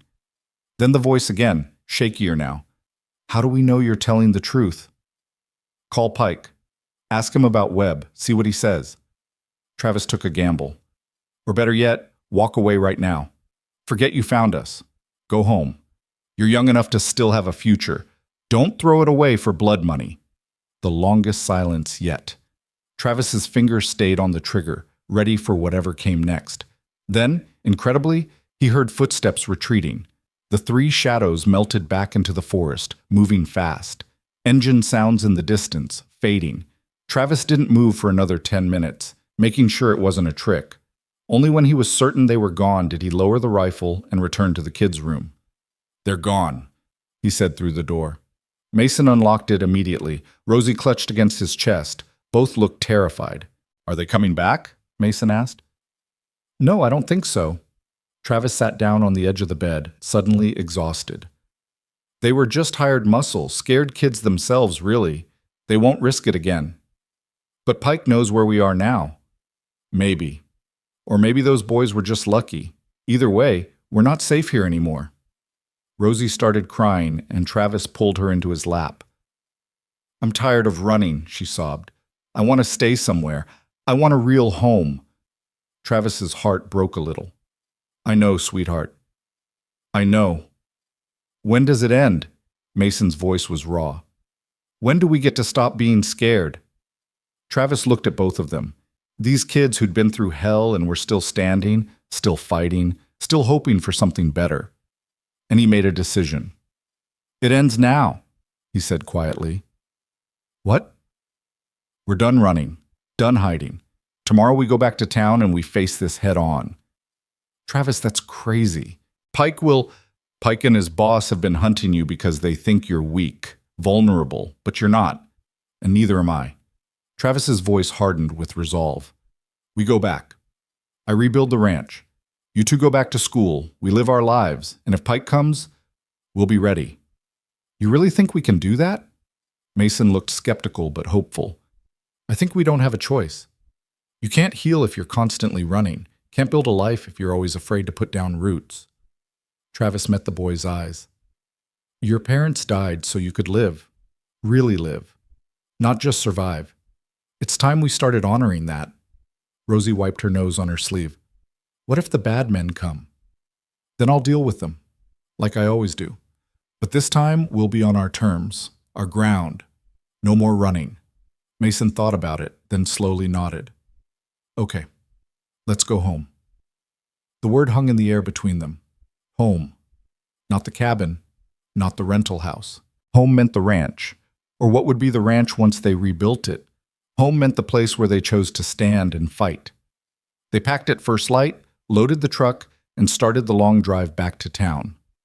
Travis spent the drive making plans in his head, security measures, building designs, ways to make the new ranch defensible without making it a fortress.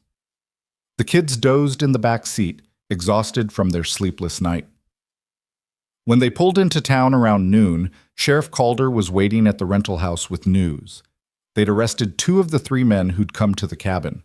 The third had turned himself in and was singing like a canary. Pike's employer is a man named Victor Strand, Calder said. Owns half the commercial real estate in Phoenix. Apparently Mason and Rosie's father did construction work on one of Strand's buildings and witnessed something he shouldn't have. Strand's been running a money laundering operation through his real estate holdings. Fletcher saw documents he wasn't supposed to see. Did he take anything? Travis asked. No, but Strand didn't know that. Couldn't risk Fletcher going to the authorities, so he sent Pike to clean up the problem. Calder's expression was grim. We've got warrants out for both Strand and Pike now. It's only a matter of time before we bring them in. Travis felt some of the tension leave his shoulders. So, it's over? Not yet, but we're close. In the meantime, I'm posting a deputy at your house. 24-hour protection until Strand's in custody. It was more than Travis had hoped for. He thanked the sheriff and took the kids inside, where they collapsed on familiar furniture with relief. That night, Mason appeared in the living room where Travis was sketching plans for the new ranch house. "Can I help?" the boy asked. Travis slid the paper across the coffee table. "Tell me what you think." Mason studied the drawings, a larger house than before, with 3 real bedrooms, a big kitchen, a porch that wrapped around 2 sides. "It's nice. But you forgot something." "What's that?" "A workshop. Dad always wanted one. A place to build things." Mason's voice went soft. "Can we include that? For him?" Travis felt his throat tighten. "Yeah, we can do that. Where should it go?" They spent the next hour redesigning the plans together, adding the workshop, adjusting the layout, arguing good-naturedly about whether the kitchen needed a breakfast nook. Rosie joined them eventually, insisting on a window seat in her room where she could watch the stars. As Travis listened to them plan and dream and imagine a future, he realized something had shifted. They weren't just surviving anymore. They were building. Not just a house, but a life. Together. The scared, broken cowboy who'd answered his door that bloody October night was gone. In his place was a man who'd remembered what it meant to have something worth protecting, something worth fighting for. A family. Imperfect and wounded and still healing, but a family nonetheless. And whatever came next, Pike, Strand, or any other threat, they'd face it together, on their own ground, in their own home. The arrest came 3 weeks later, just as the foundation for the new ranch house was being poured. Travis was standing in the clearing between the ridges, watching the cement trucks rumble across land that had once held his solitary fortress, when Sheriff Calder's truck kicked up dust on the access road. The sheriff climbed out with a smile that told Travis everything before the words came. "We got him. Victor Strand. FBI picked him up at his Phoenix office this morning. They're charging him with money laundering, conspiracy to commit murder, and about 15 other felonies that'll put him away for the rest of his natural life." Travis felt something unknot in his chest, a tension he'd been carrying so long he'd forgotten what it felt like without it. "And Pike?" "Still in the wind, but Strand's lawyers are already trying to deal. My bet is Pike's name comes up in negotiations. We'll have him soon." Calder clapped Travis on the shoulder. "It's over, my friend. Those kids are safe." Travis looked back at the construction site where Mason was helping one of the workers measure lumber, his face serious with concentration. Rosie was sitting on a stack of plywood nearby, swinging her legs and chattering to anyone who'd listen about the garden she planned to plant once the house was finished. "Yeah," Travis said quietly. "I think they are." That night he told the kids over dinner, spaghetti again, because it was the one thing Travis had truly mastered in the kitchen. Mason's fork clattered against his plate. "They caught him? Really caught him? Really? He's in federal custody. The case is solid. He's not getting out." Rosie's eyes were huge. "So the bad men can't hurt us anymore?" "That's right, sweetheart. You're safe now." She burst into tears, and it took Travis a confused moment to realize they were tears of relief, of a fear finally released after months of holding it tight. Mason looked like he wanted to cry too, but was fighting it, his jaw clenched and eyes bright. "It's okay," Travis said, moving around the table to gather them both close. "Let it out. Both of you. You've earned it." And they did. They cried like they hadn't allowed themselves to cry before, not just for the fear that was ending, but for everything they'd lost along the way. Their parents, their home, their innocence. Travis held them and let them grieve, his own eyes burning but staying dry. Someone had to be the anchor, and he'd learned years ago how to carry grief without letting it pull him under. When the tears finally subsided, Mason pulled back and wiped his face with his sleeve. "So what happens now?" Now we finish building, get you back in school full time, figure out this whole family thing properly." "You mean we're really staying for good?" Travis looked at him, at this boy who'd become his son in every way that mattered. "If you'll have me, yeah. I talked to Mrs. Chen and Judge Morrison last week. Started the formal adoption process." The word hung in the air like something sacred. Adoption. Not temporary custody, not emergency placement. Adoption meant permanent, forever. Mason's voice came out strangled. You want to adopt us, both of us? Both of you, if that's what you want. Are you kidding? Of course that's what we want. Mason laughed, the sound half sob, half joy. I hoped, but I didn't think. Rosie had stopped crying and was staring at Travis with wonder. Does that mean you'd be our dad? The question hit him harder than he expected. Dad. He'd been Travis, Mr. Holt, the cowboy who took them in. But Dad was different. Dad was bigger, weightier, more real. If you want me to be, he said carefully. Rosie launched herself at him, wrapping her small arms around his neck. Yes, I want that. I want you to be my dad. Mason was slower, more cautious, but he came too, and Travis found himself holding both kids again, this time in a moment of pure, uncomplicated happiness. No fear, no grief, just this. Okay then, Travis said, his voice rough with emotion. Guess I'm your dad. The adoption proceedings took months. There were home visits, interviews, background checks that dug into every corner of Travis's past. His military service came up, the honorable discharge, the medals he'd never mentioned to anyone. The psychologist appointed by the court wanted to know about his time overseas, about the PTSD he'd clearly been managing, about whether he was stable enough for the responsibility of raising two traumatized children. Travis sat in that office and told the truth, about the nightmares that still came sometimes, about the hypervigilance that made him check locks 3 times before bed, about the fact that he'd probably never be completely healed from what he'd seen and done, but that he'd learned to live with it, to function, to be present. And you think you can provide these children with the emotional support they need? The psychologist asked. I think we can provide it for each other, Travis said. They've seen darkness too. We understand each other in ways other people can't. That's not a weakness. That's connection. The psychologist made notes, face unreadable. But when the final report came, it was favorable. Recommended approval for adoption, citing Travis's commitment, resourcefulness, and the clear bond he'd formed with both children. Judge Morrison held the final hearing in April, 6 months after that bloody night on the porch. The courtroom was small, informal, with just Travis, Mason, Rosie, Sheriff Calder, Mrs. Chen, and a handful of others who'd been part of their journey. Mason wore a button-down shirt that was slightly too big, borrowed from Travis. Rosie had on a blue dress that Mrs. Chen had helped pick out, and she clutched her stuffed rabbit like a talisman. Morrison reviewed the case with the same stern thoroughness she brought to everything, asking Travis questions about his plans, his finances, his understanding of the responsibility. Then she turned to the kids.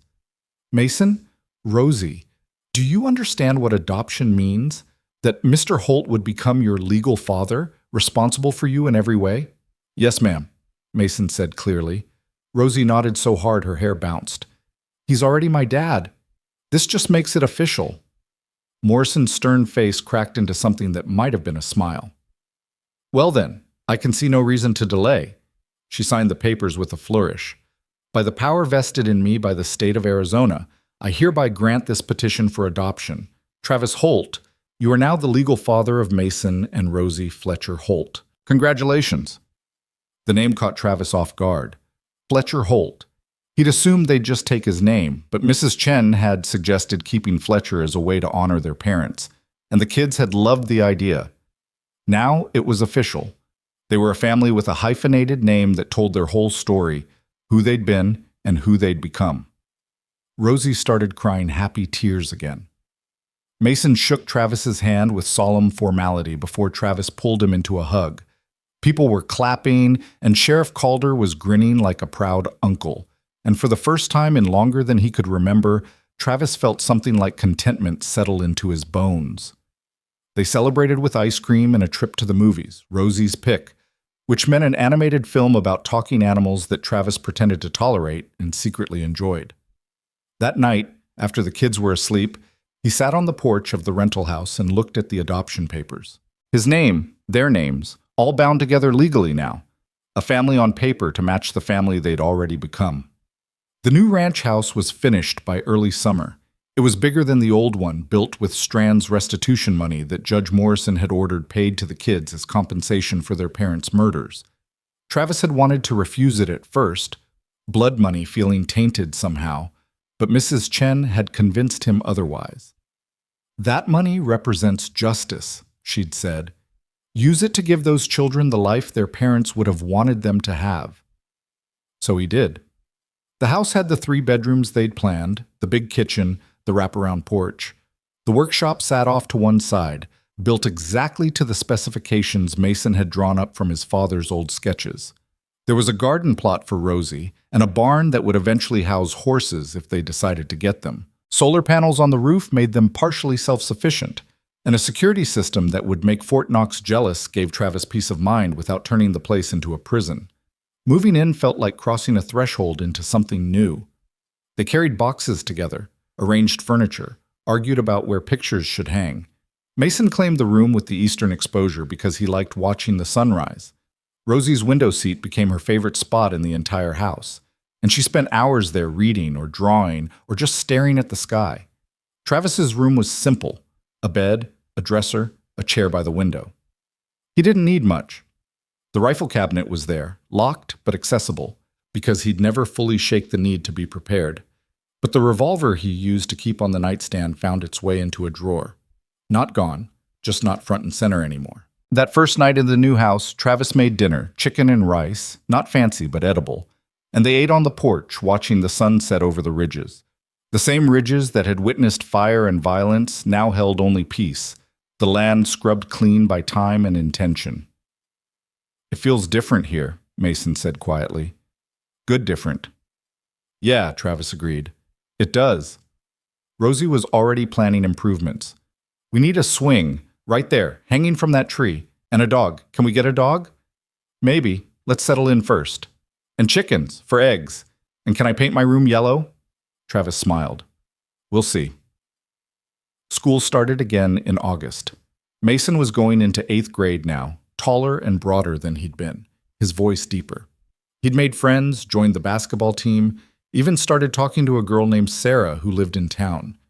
He still had nightmares sometimes, still flinched at loud noises, but the therapy was helping and he was learning to manage the triggers. Rosie bounced into 3rd grade with the enthusiasm of someone who'd forgotten how to be afraid. She brought home art projects and books from the library and a constant stream of chatter about her classmates. Emma was still her best friend, and the two were inseparable, always plotting some elaborate game or adventure. Travis found himself attending parent-teacher conferences, school plays, basketball games. He sat in bleachers with other parents and cheered when Mason made a basket. He helped Rosie build a model of the solar system for science class, the two of them covered in paint and glue by the end. He signed permission slips and made lunches and learned that being a parent meant showing up day after day for the boring and beautiful mundane moments that made up a life. One October evening, almost exactly a year after that first bloody night, Travis was fixing the fence line when he heard horses approaching. His hand went instinctively to his hip, but the holster was empty. He'd stopped carrying every day months ago. He turned to see Sheriff Calder riding up with another man in handcuffs, hands bound to the saddle horn. Dawson Pike looked smaller than Travis remembered. Older, harder, defeated. His clothes were dirty, his face unshaven, eyes hollow with the knowledge of what was coming. "Found him holed up in a cabin outside Durango," Calder said. "He's being extradited back to Arizona to stand trial. Thought you might want to see." Travis studied the man who'd tried to kill his family, who'd burned his house, and terrorized 2 innocent children. He waited for anger, for the desire for revenge, but all he felt was a distant sort of pity. "You ruined your life for money," Travis said quietly. "Was it worth it?" Pike's jaw tightened. "I was following orders."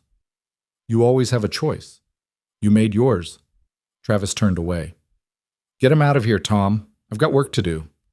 As Calder led Pike away, Mason emerged from the barn where he'd been cleaning stalls.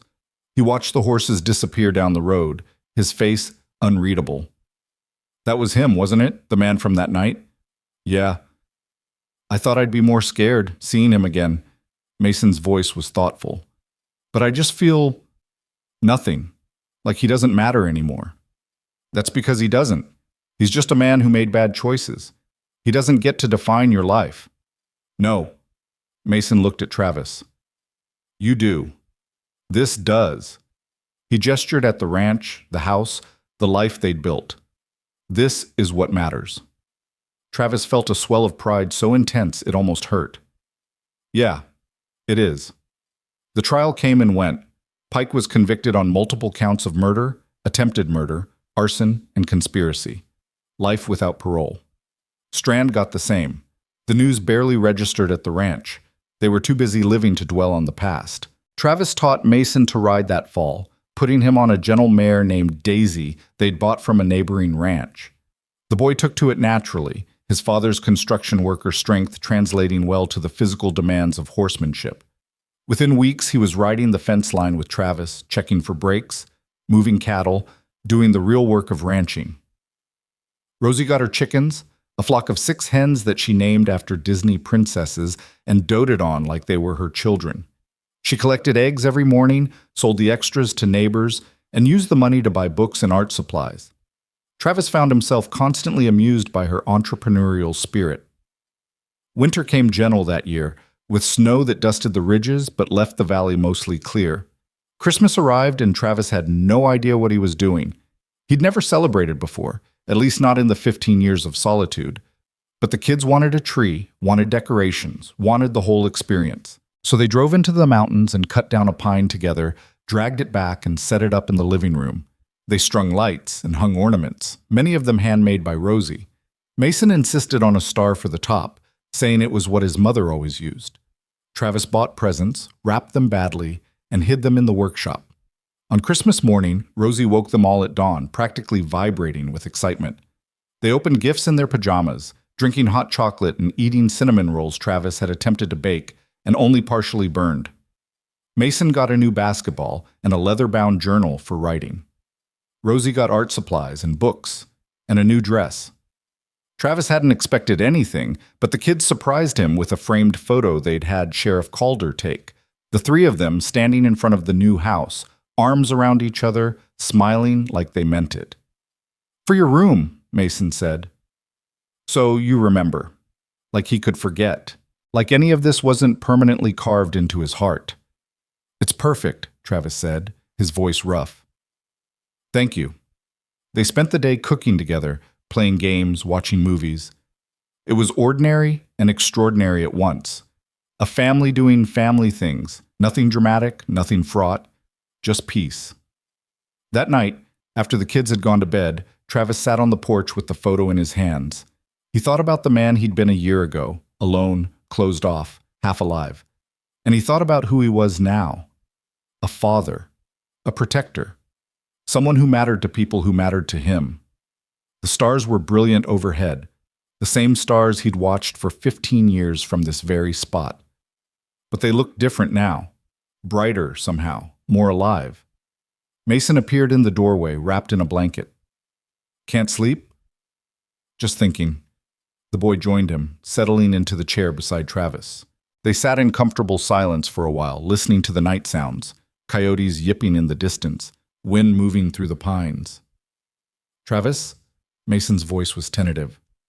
"Can I ask you something?" "Always." "Do you ever regret it, taking us in, all the trouble we brought?" Travis looked at him, at this boy who'd become his son. "Not for a single second." "Even when your house burned down?" "Mason, that house was just wood and nails. You and Rosie, you're what made it worth burning." Travis leaned forward, elbows on his knees. "Before you came, I was existing, going through motions, waiting for I don't even know what. But you gave me a reason to live again, to fight, to care. That's not trouble. That's a gift." Mason's eyes were bright in the darkness. "You gave us that too, a reason to keep going after everything fell apart. Then I guess we're even." "No." Mason shook his head. "We're family, which is better." Travis couldn't argue with that. Spring brought wildflowers and new calves, and a feeling of renewal that seemed to seep into everything. Rosie's garden exploded with vegetables, more than they could eat, so they started giving the surplus to neighbors. Mason made the basketball team, and Travis attended every game, cheering louder than he probably should. The kid was good, really good, with a natural athleticism his father must have had. One Saturday in May, Travis was working in the garden with Rosie when a car pulled up the long driveway. He tensed instinctively, old habits dying hard, but relaxed when he recognized Mrs. Chen. She climbed out with a folder under her arm, smiling. "Hope I'm not interrupting." "Just gardening. What brings you out here?" "Official business." She opened the folder and pulled out a document. "The adoption finalization just came through. All the paperwork is complete, all waiting periods satisfied. As of today, you're officially and permanently Mason and Rosie's legal father. No more supervision, no more check-ins, you're free." Travis took the paper, staring at the official seal. Free. Funny word for it, considering he'd never felt more bound to anything in his life. But it was a good binding, the kind that made you stronger instead of weaker. "Thank you," he said, "for everything, for believing in us." Mrs. Chen's expression softened. "I had my doubts at first, I'll admit. A single man with no experience, taking in 2 traumatized children? It seemed like a recipe for disaster." She looked around at the ranch, the house, the garden where Rosie was carefully transplanting tomato seedlings. "But you proved me wrong. You didn't just give them a home, you gave them a family. That's rare, Mr. Holt." "Travis, just Travis." "Travis," she smiled, "those are lucky kids." "I'm the lucky one." After she left, Travis called Mason and Rosie over and showed them the paper. They read it together, this final piece of documentation that said what they'd already known for months. They were a family. Official, permanent, unbreakable. "So we're really Fletcher Holts forever?" Rosie asked.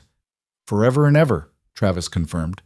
She hugged him tight, and Mason joined in, and they stood there in the garden with dirt on their hands and sun on their faces, holding each other like they'd never let go.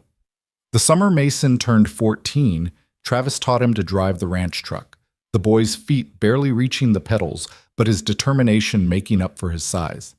They'd circle the property, Travis giving patient instructions, while Mason jerked the wheel and ground the gears and slowly, gradually, got the hang of it. "Why are you teaching me this?" Mason asked one day after a particularly successful run. "I can't get my license for 2 more years." "Because knowing how to do something and being legally allowed to do it are different things. If there's ever an emergency, I want you able to handle it." Mason's face grew serious. "You still think about that night, about being ready?" "Always will. But it's different now. Before I was preparing for threats. Now I'm just making sure my family has the skills they need." Travis met the boy's eyes. "There's a difference." "Yeah." Mason smiled slightly. "There is." Rosie turned 9 that summer, and they threw her a birthday party with kids from school and neighbors and even Sheriff Calder, who brought a ridiculously large stuffed bear as a gift. They had cake and games, and Rosie laughed so hard she got hiccups. Watching her, Travis marveled at how far she'd come from the terrified child hiding between boulders. She'd found joy again. They all had. As summer faded into fall and the anniversary of that first night approached, Travis found himself reflecting on everything that had changed. The scared cowboy and 2 orphaned kids had become something neither could have predicted. Not perfect. They still had hard days, moments when grief ambushed them or fear crept back in. But they had each other. They had this place. They had a future that felt possible again. One evening in late October, almost exactly a year since the adoption was finalized, Travis stood on the porch watching the sunset paint the ridges gold and red. Mason was in the workshop, building something from his father's old plans. Rosie was at the kitchen table doing homework, her tongue poking out in concentration. Sheriff Calder's truck appeared on the road, and Travis wondered what news he brought this time. But when Calder climbed out, he was grinning. "Thought you'd want to know," Pike's appealing his sentence. "Public defender claims he was coerced, didn't have full agency, all the usual legal maneuvering." Travis tensed. "What are the chances it works?" 0. The evidence is overwhelming, and Strand already testified against him to try to reduce his own sentence. "It's just noise. Legal thrashing. I wouldn't even have mentioned it except—" Calder's grin widened. "The prosecutor wants Mason to testify at the appeal hearing. Not required, just optional.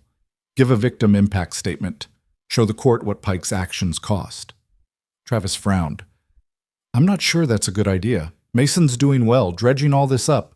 That's why I'm asking you first instead of the boy. It's your call. But the prosecutor thinks it could be powerful. Show Pike that he didn't break these kids, that they survived and thrived despite him. Travis thought about it, weighing the risks against the potential closure. Finally, he said, "Let me talk to Mason. It should be his choice." He found the boy in the workshop, sanding a piece of wood that would eventually become a chair. Mason looked up when Travis entered, saw his expression, and set down the sandpaper. "What's wrong?" Travis explained about the appeal, about the request for testimony. Mason listened quietly, his face impossible to read. "Would you have to testify too?" the boy asked. "If you wanted me there, yeah." "And Rosie?" "No, they wouldn't ask that of her. Just you, if you want to." Mason returned to his sanding, the rhythmic motion seeming to help him think. Finally, he said, "I want to do it." "You sure? It won't be easy." "I know, but Dr. Kimball says confronting our fears in a controlled way can help us heal. This feels like that." Mason met Travis's eyes. "And I want Pike to see that we're okay, that he didn't win. Maybe that's petty, but I don't care." "It's not petty, it's strong." The hearing was scheduled for November, held in a federal courthouse in Phoenix.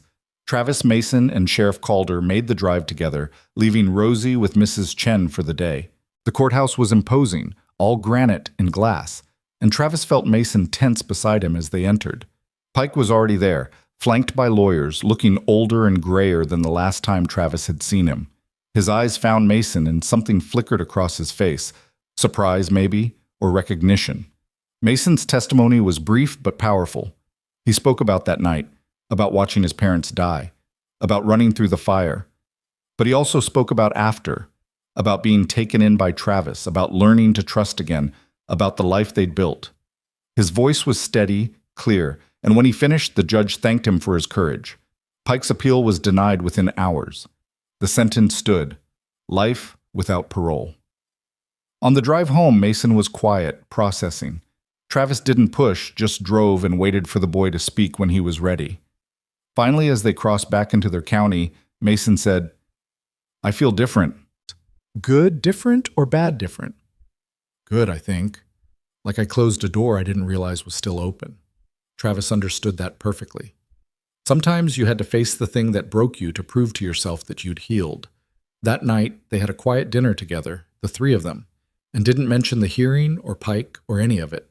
They just talked about normal things, Rosie's upcoming school play, Mason's idea for a new project in the workshop, whether they should get that dog Rosie had been campaigning for. Later, after the kids were in bed, Travis stood on the porch again, his usual spot, his thinking place. The stars were out, brilliant and infinite. He thought about all the nights he'd stood here alone, watching these same stars, feeling like he was drifting through a life that had no anchor. He wasn't alone anymore. He wasn't drifting. He had Mason and Rosie, had this ranch, had a purpose that went beyond just surviving. And tomorrow he'd wake up and make breakfast and drive the kids to school and work on the fence line and help with homework and do all the ordinary, extraordinary things that made up the life they'd built together. The door opened behind him and Mason stepped out, pulling on a jacket against the autumn chill. "Can't sleep?" Travis asked. "Nah, just wanted to check on you." "I'm good." Mason joined him at the rail and they stood shoulder to shoulder, father and son watching the night. "Hey, Travis." "Yeah?" "Thanks for today, for being there." "Always." They stood in comfortable silence, and Travis felt a profound sense of gratitude wash over him, for the chance to be here, to be someone's father, to matter in a way he'd thought he'd lost the right to years ago. These kids had saved him as much as he'd saved them, maybe more. The wind picked up, carrying the scent of sage and pine. Somewhere in the distance, a coyote called and another answered. The ranch settled into sleep around them, peaceful and safe. Home. And Travis knew, with absolute certainty, that he'd do it all again in a heartbeat. Every terrifying moment, every sacrifice, every choice that led to this porch and this boy and this life. He'd walk through fire 1,000 times for this. For them. For family. Years have a way of softening the sharp edges of memory. The nightmares came less frequently as time passed. The flashbacks grew fainter, and the constant vigilance that had defined their first months together gradually eased into something more sustainable. Travis still checked the locks at night, but now it was habit rather than panic. Mason still flinched at sudden loud noises, but he recovered faster, didn't let it derail his whole day. And Rosie, resilient in the way only children can be, seemed to remember her parents with love rather than trauma, keeping their memory alive through stories and drawings rather than tears. The ranch thrived in ways Travis hadn't anticipated. What started as a simple cattle operation expanded when Mason showed an aptitude for breeding and training horses. By the time he was 16, the boy had 3 mares and a stallion, and people from neighboring counties were calling to inquire about purchasing foals. Travis watched with quiet pride as his son negotiated deals with the confidence of someone twice his age, his father's business sense clearly inherited. Rosie's chicken operation had evolved too. She now had 24 birds, sold eggs to half the town, and had started a small side business making decorated egg cartons that she sold at the farmer's market. At 12 years old, she had a bank account with more money than Travis had saved by the time he was 20, and she was already talking about college funds and investment strategies she'd read about online. "Where does she get this stuff?" Travis asked Mrs. Chen one afternoon when she stopped by for what had become a monthly social visit rather than an official check-in. "She's brilliant, tested in the 98th percentile for math and reading. Her teachers think she could skip a grade, maybe 2. Mrs. Chen watched Rosie through the window, where the girl was reorganizing her chicken coops with the precision of an engineer. "Have you thought about what that might mean for her future?" Travis had, more than he wanted to admit. Rosie was too smart for this small town, too ambitious to be satisfied with the life he could offer her here.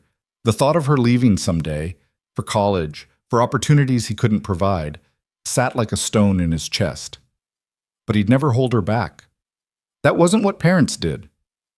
"She can be whatever she wants to be," he said quietly. "Go wherever she needs to go. I'll make sure of it." "And you'll be okay with that? When she leaves?" Travis was quiet for a long moment. "No, but I'll survive it. That's what you do for your kids. You let them go even when it breaks your heart." Mrs. Chen smiled sadly. "You've come a long way from the reluctant cowboy who didn't know the first thing about parenting. Had good teachers and better kids than I deserved."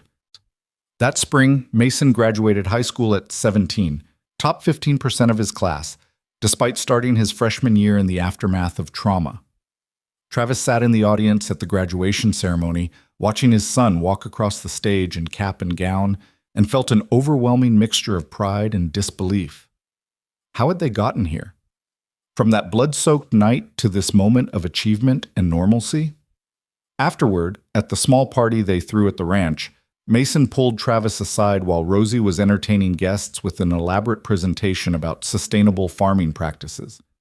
"I got accepted," the boy said, trying to sound casual and failing completely. Travis's heart jumped. "To state?" "Full scholarship, for animal sciences and ranch management." Mason's face split into a grin he couldn't contain. "I start in August." Travis pulled him into a fierce hug, the kind that said everything words couldn't. His son was going to college. His son, who'd lost everything at 13, who'd survived murder and fire and months of terror, was going to college on a full scholarship. "Your parents would be so proud," Travis said, his voice rough. "You think so?" "I know so. Hell, I'm proud enough to burst." Mason pulled back, and Travis saw the question in his eyes before the boy asked it. "Will you be okay? Here by yourself, with just Rosie? I'll manage. Besides, you'll be back for holidays and summer, and it's only an hour-and-a-half drive. I can come see you when you need a home-cooked meal." Travis paused. "Well, when you need a meal, anyway. The home-cooked part is still questionable." Mason laughed, but his expression turned serious again. "I wouldn't have made it this far without you. You know that, right? When I thought my life was over, you showed me it was just beginning." Travis had to look away, blinking hard. "You did the work, son. I just gave you a place to do it." "You gave me more than that. You gave me a reason to try." The summer before Mason left for college was bittersweet. They worked the ranch together, father and son moving in the synchronized rhythm of people who knew each other's thoughts without speaking. Travis taught Mason everything he could think of: how to repair fences in winter, how to spot illness in cattle before it spread, how to read weather patterns in the clouds. As if cramming 4 years of knowledge into 3 months could prepare the boy for everything ahead. Rosie was both excited for her brother and devastated to lose him. She followed Mason everywhere, chattering constantly, as if she could hold on to him through sheer force of words.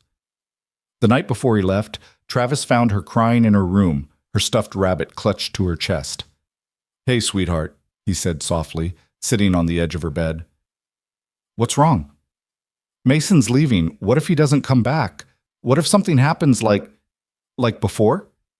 Travis's heart clenched. The fear of loss never fully went away, especially for someone who'd lost so much so young. "Mason's going to college, not war. He'll be safe. And he'll be back for Thanksgiving. That's only 3 months away." "But what if he likes it there better? What if he makes new friends and forgets about us?" "Rosie, look at me." Travis waited until her tear-filled eyes met his. "That boy loves you more than anything in this world. He practically raised you when your parents died. You think a little thing like college is going to change that? He'll call, he'll visit, and yes, he'll make new friends and have new experiences. But you're his sister. That's forever. Promise?" "I promise." She threw her arms around him and Travis held her, this little girl who wasn't so little anymore, and marveled at how much his capacity for love had expanded. He'd gone from a man who couldn't imagine caring for anyone to someone whose entire world revolved around these 2 kids. They drove Mason to campus on a scorching August morning, the truck loaded with boxes of clothes and books, and the chair he'd built in the workshop. The dormitory was chaos, parents and students everywhere, tearful goodbyes and excited hellos overlapping in a cacophony of transition. Mason's roommate was a lanky kid from Tucson named David, who seemed nice enough, and the room was small but functional. They spent an hour unpacking, arranging furniture, making the space livable.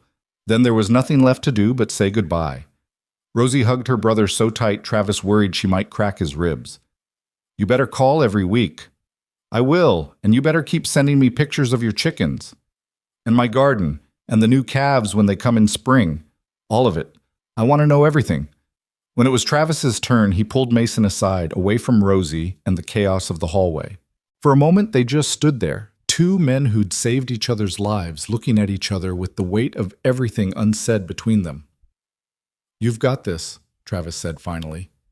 "You're smart, you're tough, and you know who you are. Don't let anyone convince you otherwise." "I'm scared," Mason admitted quietly. "Good. Means you're paying attention.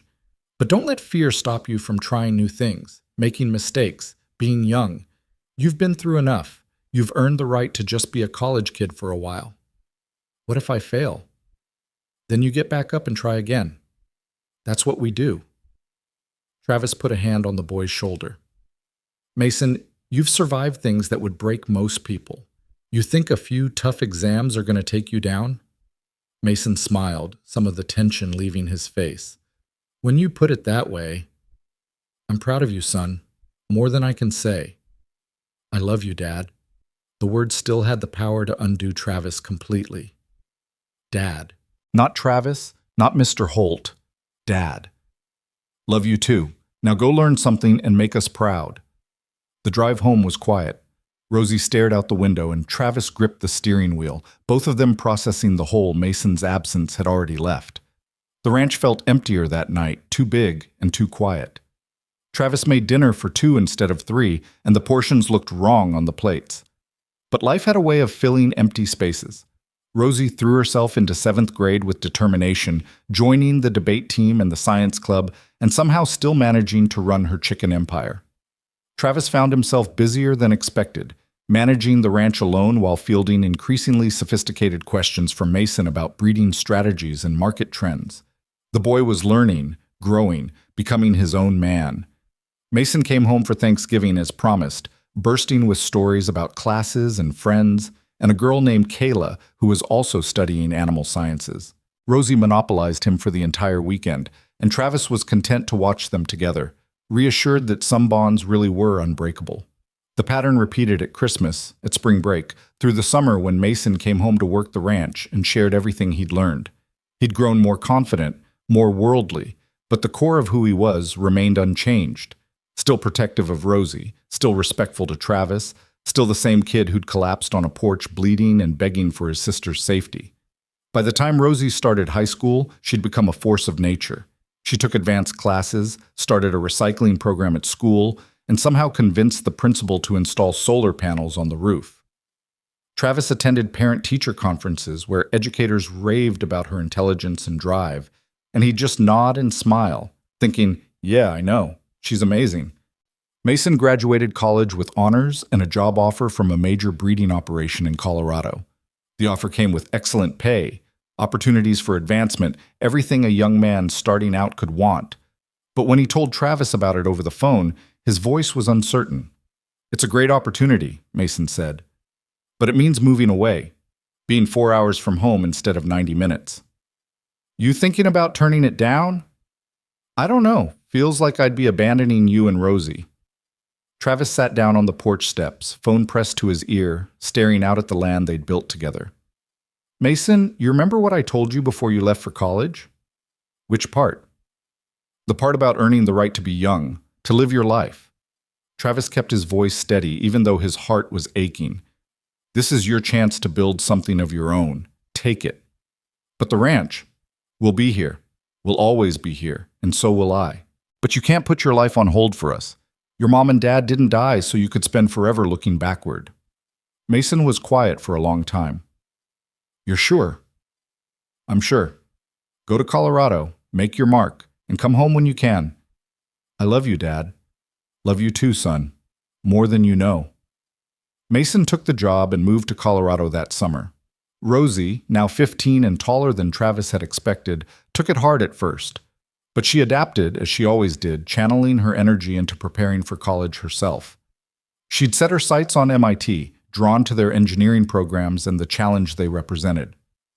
MIT, Travis said when she told him, trying not to let the panic show. That's in Massachusetts. I know, it's also one of the best engineering schools in the world.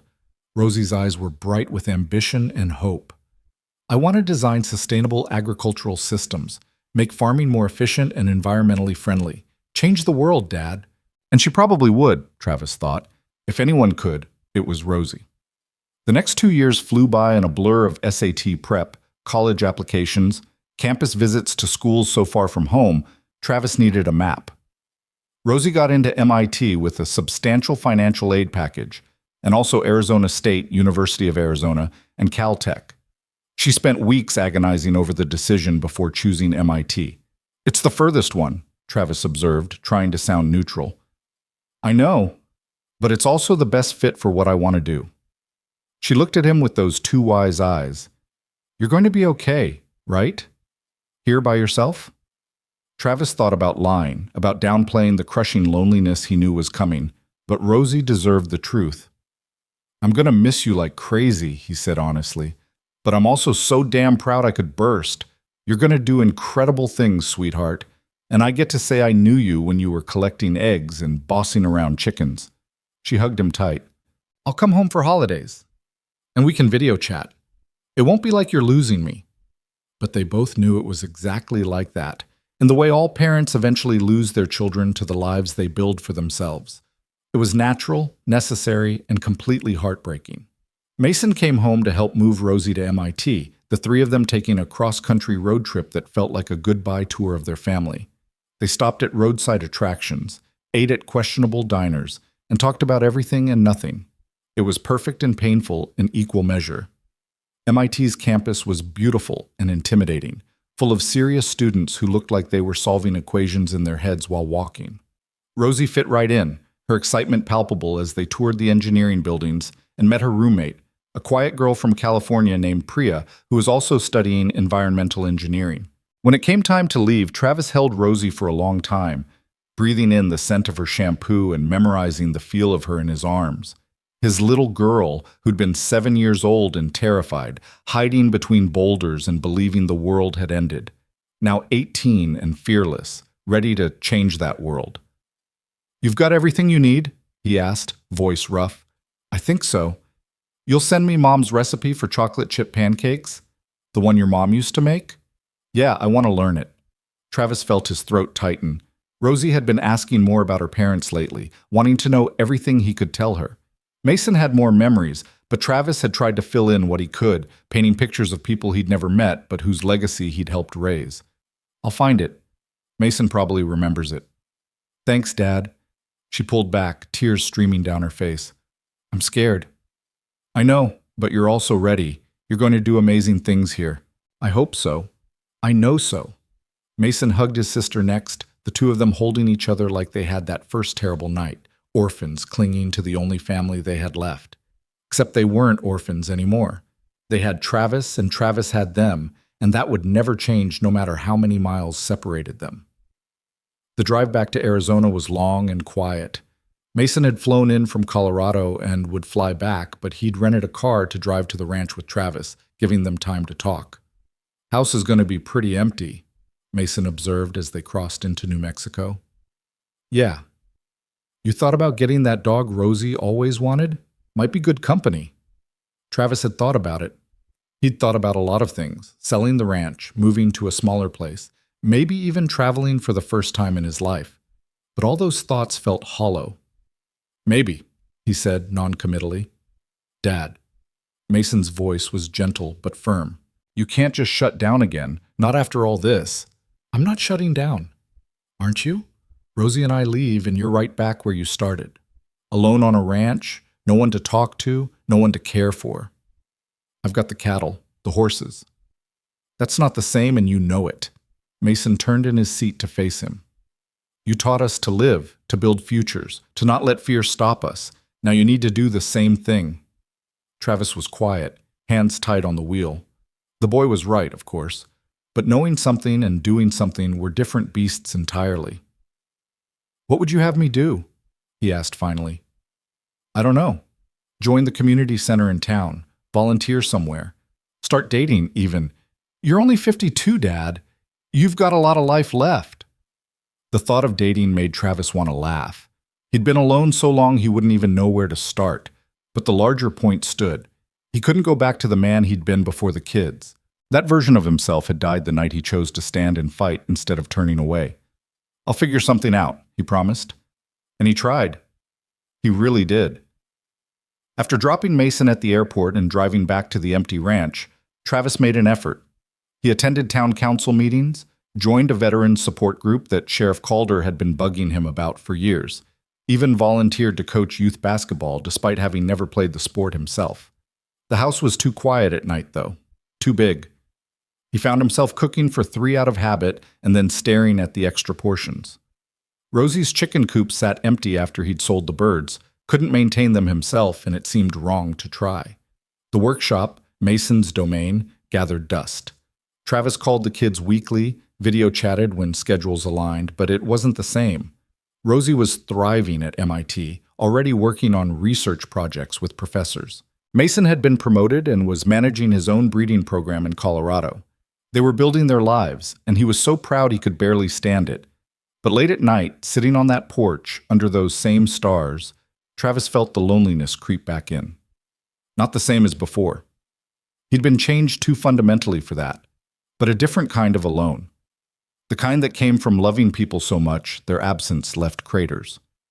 One November evening, almost 10 years to the day since that first bloody night, Travis was fixing the barn door when Sheriff Calder's truck appeared on the road. The sheriff climbed out with a folder under his arm, his expression unreadable. Tom, Travis greeted him. What brings you out here? Got something you need to see. Calder opened the folder and pulled out a photograph. This came across my desk this morning. Thought you should know. Travis took the photo and felt his breath catch. It was Dawson Pike, but different. Older, grayer, his prison uniform hanging loose on a frame that had lost considerable weight. But what stopped Travis cold was the date stamp. 3 days ago. He's dead, Calder said quietly. Heart attack in his cell. They ran an autopsy, confirmed it was natural causes. Travis stared at the photo, waiting for satisfaction or relief or something. But all he felt was a distant sadness for a life wasted on violence and greed. The kids know? I called Mason first. He said he'd tell Rosie. Calder shifted his weight. Thought you'd want to hear it in person, though. Thanks, Tom. After the sheriff left, Travis sat on the porch steps with the photo in his hands. Pike was dead. Strand was rotting in prison. The threat that had hung over them for years was finally, completely gone. The kids were safe, had always been safe, but now there wasn't even the ghost of danger. It should have felt like closure. Instead, it just felt like one more chapter ending. His phone rang. Mason. Hey, Dad, Sheriff called you? Yeah, he just left. How do you feel about it? Travis considered the question. Relieved, I guess. Though it's hard to feel much of anything about a man I haven't thought about in years. That's kind of the point, isn't it? Mason's voice was thoughtful. He doesn't matter anymore. Hasn't mattered for a long time. We moved on, built lives. He stayed in a cell and died alone. You sound like you're doing okay with it. I am. It's just, it made me think about that night, about everything that came after. Mason paused. Dad, I need to tell you something. Travis's grip tightened on the phone. What's wrong? Nothing's wrong. The opposite, actually. I'm getting married. The words took a moment to register. To Kayla? Yeah, I proposed last week, and she said yes. We're thinking next summer, small ceremony in Colorado. But Dad, Mason's voice grew emotional. I want you to walk me down the aisle. Well, stand with me anyway. You're the only parent I've got. The only one that matters. Travis felt tears sting his eyes. I'd be honored, son. And I was thinking maybe we could have it at the ranch. I know it's a lot to ask, but that place means everything to me. It's where we became a family. Seems fitting to start my new family there too.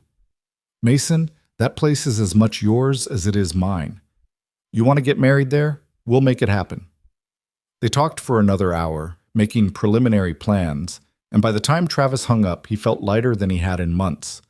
His son was getting married. His son was happy, settled, building a life. Everything Travis had hoped for, and more.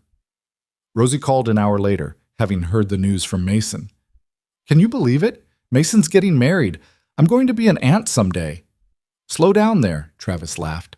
Let him get through the wedding first. I know, but Dad, this is huge.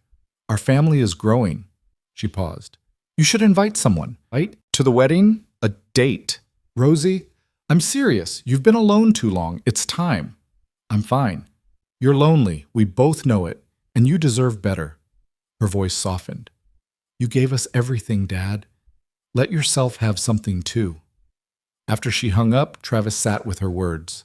He'd spent so many years defining himself by his relationship to the kids, he'd forgotten he was a person independent of being their father. Maybe it was time to remember. The Veterans Support Group met on Wednesday nights at the community center. Travis had been attending sporadically, but that week he went and actually participated, sharing stories about his adjustment from military to civilian life. Afterward, a woman named Sarah approached him. I remember you, she said. You're the cowboy who adopted those kids. That's me. That was an incredible thing you did. Not many people would have had the courage. She smiled. I'm Sarah Chen, Patricia's sister. Travis blinked in surprise. Mrs. Chen has a sister? 3 of them, actually. I just moved to town a few months ago to be closer to family. Heard all about you and your kids from Patricia. She hesitated. This might be forward, but would you want to grab coffee sometime? I've been wanting to learn more about the ranch life, and Patricia says you're the expert. Travis almost said no out of habit, but he thought about Rosie's words, about Mason's upcoming wedding, about the life stretching ahead of him. Maybe it was time to take his own advice about not letting fear stop you from living. Yeah, he said, surprised by his own answer. Coffee sounds good. They met the following Saturday at a diner in town. Sarah was a widow, her husband having passed from cancer 3 years prior. She was funny, intelligent, and had a no-nonsense attitude that reminded Travis a bit of Mrs. Chen. They talked for 2 hours, and when they parted, Travis realized he'd enjoyed himself. Actually enjoyed himself, in a way that had nothing to do with the kids or the ranch or any of his usual concerns. They started seeing each other casually. Coffee, dinners, walks around town. Nothing serious, just companionship. but it was enough to make the house feel less empty, to give Travis something to look forward to beyond video calls with the kids. When he told Mason and Rosie about Sarah, they were thrilled. "Finally," Rosie exclaimed. "I was starting to think I'd have to set up an online dating profile for you." "Please don't," Travis said, horrified. "No promises." The months leading up to the wedding were a whirlwind of preparation. Travis worked with Mason to plan the ceremony, clearing a spot by the creek where the boy had caught his first fish. They built an arbor from wood Mason had helped cut years ago, strung lights through the trees, created something beautiful from the land that had witnessed so much pain and transformation. Sarah helped with the planning, and Travis found himself grateful for her steady presence. She never tried to replace the kids or compete for his attention, just offered support and partnership. It was different from his relationship with Mason and Rosie, but no less valuable. The wedding was in June, on a perfect day when the sky was impossibly blue and wildflowers dotted the meadow. 50 guests filled chairs by the creek, while Mason stood under the arbor in a suit that made him look like his father from the pictures Travis had seen. Kayla was beautiful, nervous, radiantly happy. Rosie stood as maid of honor, having flown in from MIT the week before. She was 20 now, poised and brilliant, and Travis couldn't believe how much she'd grown. When had his little girl become this confident young woman? Travis walked Mason to the arbor, and as they stood there together, the minister beginning the ceremony, Travis felt a profound sense of completion. This was what they'd fought for. This moment of joy and celebration and new beginnings.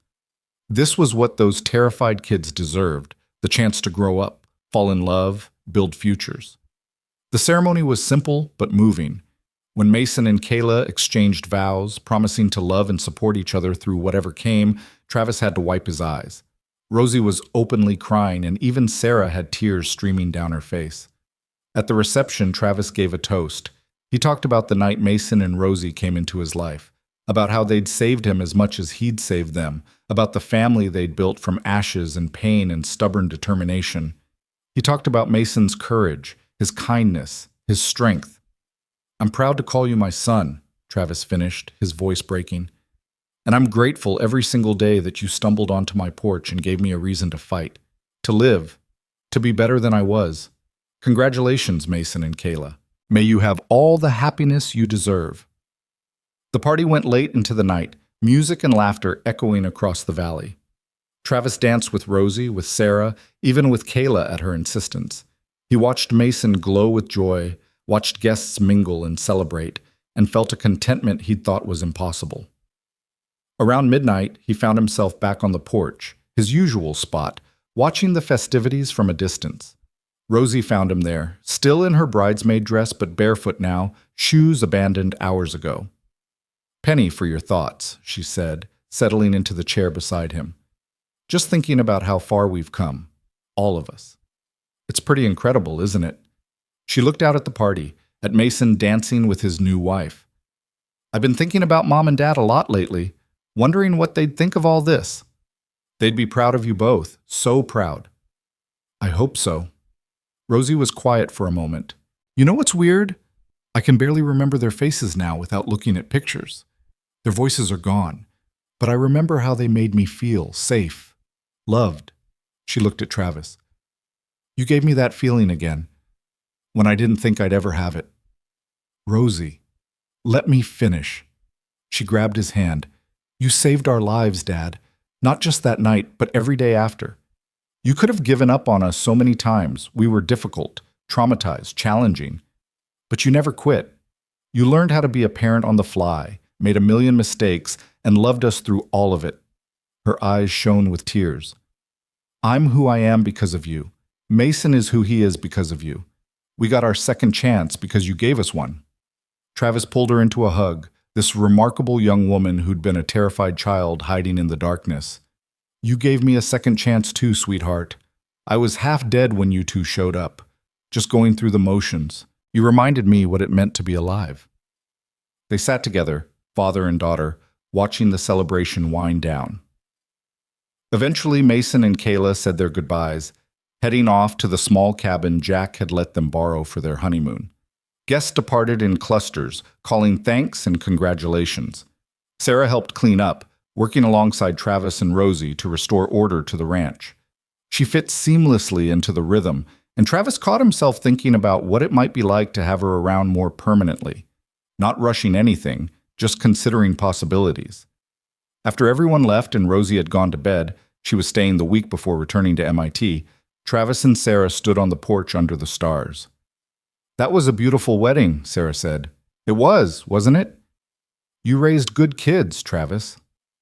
"They raised themselves mostly. I just tried not to screw it up too badly." Sarah smiled and took his hand. "You did a lot more than that. Patricia told me the whole story, you know. About that night, about everything that came after.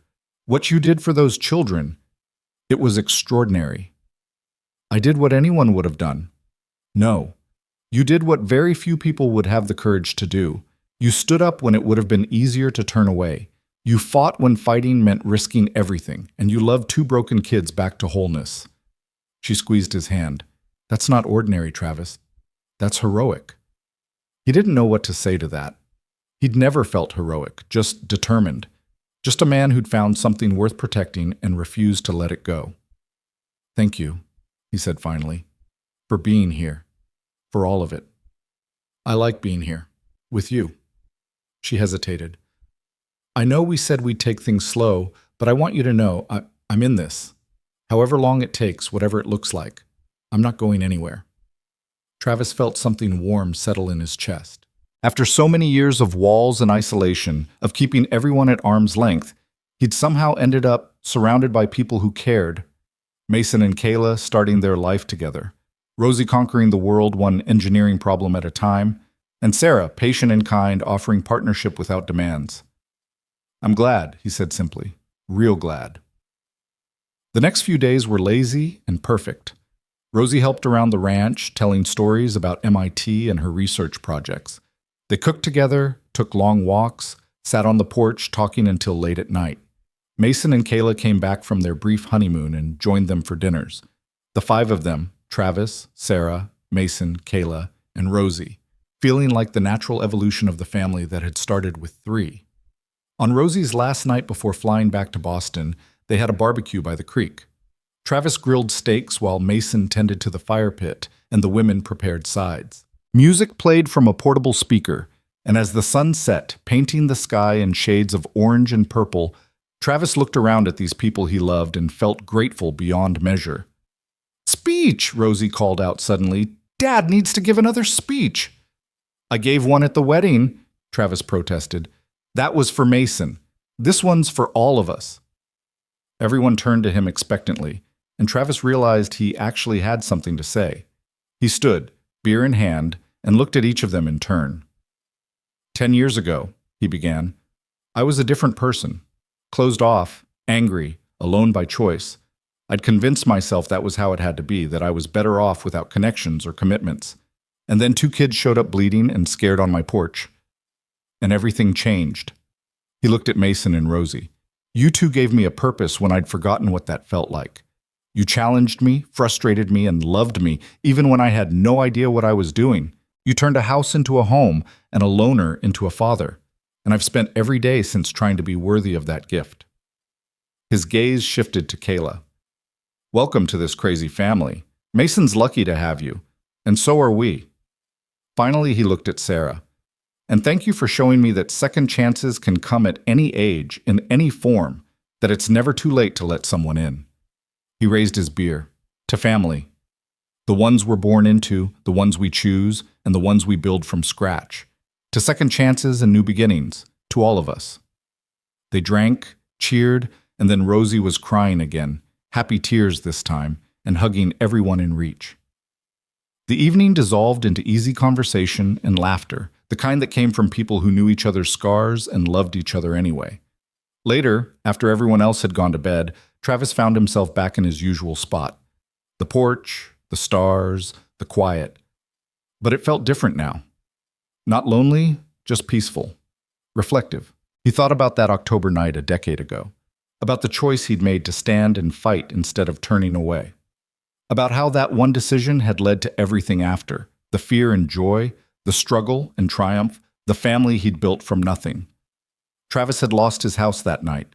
lost his solitude, his carefully constructed isolation, his belief that he was better off alone.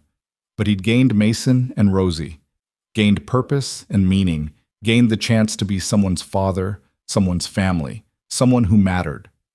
The door opened behind him, and Rosie stepped out, wrapped in a blanket. "Couldn't sleep," she said, settling into the chair beside him like she had 1,000 times before. "Me either." They sat in comfortable silence, father and daughter watching the night. After a while, Rosie spoke. "I've been thinking about something Dr. Kimball told me once, years ago, in one of our sessions." "Yeah, what's that?" "She said that trauma can break us, but it can also remake us into something stronger. That sometimes the worst things that happen to us create space for the best things to grow." Rosie looked at Travis. "I didn't understand what she meant at the time, but I do now." "What do you mean?" "Losing Mom and Dad broke me, shattered me into pieces, but it also led me here, to you, to this family, to this life." Her voice was thick with emotion, "And I would never, ever wish for what happened. I'd give anything to have them back. But since I can't, I'm grateful for what came after, for you, for Mason, for everything we built together." Travis felt tears slide down his face, making no effort to hide them. "Your parents would be so proud of you, Rosie, of the woman you've become, of how you took that pain and used it to fuel something good. I learned that from you. You took your pain from the war, from whatever happened before we met, and you used it to save us, to build this." She gestured at the ranch, at everything they'd created. "You showed us how to turn tragedy into triumph." "I just did what needed doing." "No, you did what very few people have the courage to do. You chose love over fear, connection over isolation, and you gave 2 broken kids a reason to believe in good things again." They talked until dawn began to lighten the eastern sky, sharing memories and dreams for the future. When Rosie finally went to bed, Travis stayed on the porch, watching the sun rise over the ridges. Another day beginning, another chance to live the life he'd fought for.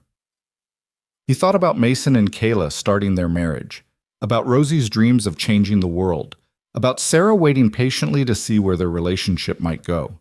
He thought about all the moments ahead, graduations, grandchildren maybe, milestones he couldn't yet imagine. And he thought about that terrified cowboy who'd opened his door to bloodshed and chaos, who'd made a choice in a split second that changed everything. That man was gone, transformed by love and necessity into someone stronger, someone better, someone who understood that the greatest battles weren't fought with guns but with determination to show up, day after day, for the people who needed you. Travis Holt had been a soldier once, a loner, a man running from his past. Now he was a father, a partner, a man who'd built a future worth fighting for. The sun climbed higher, burning off the morning chill, and Travis stood to face another day. There was work to do, always work to do on a ranch.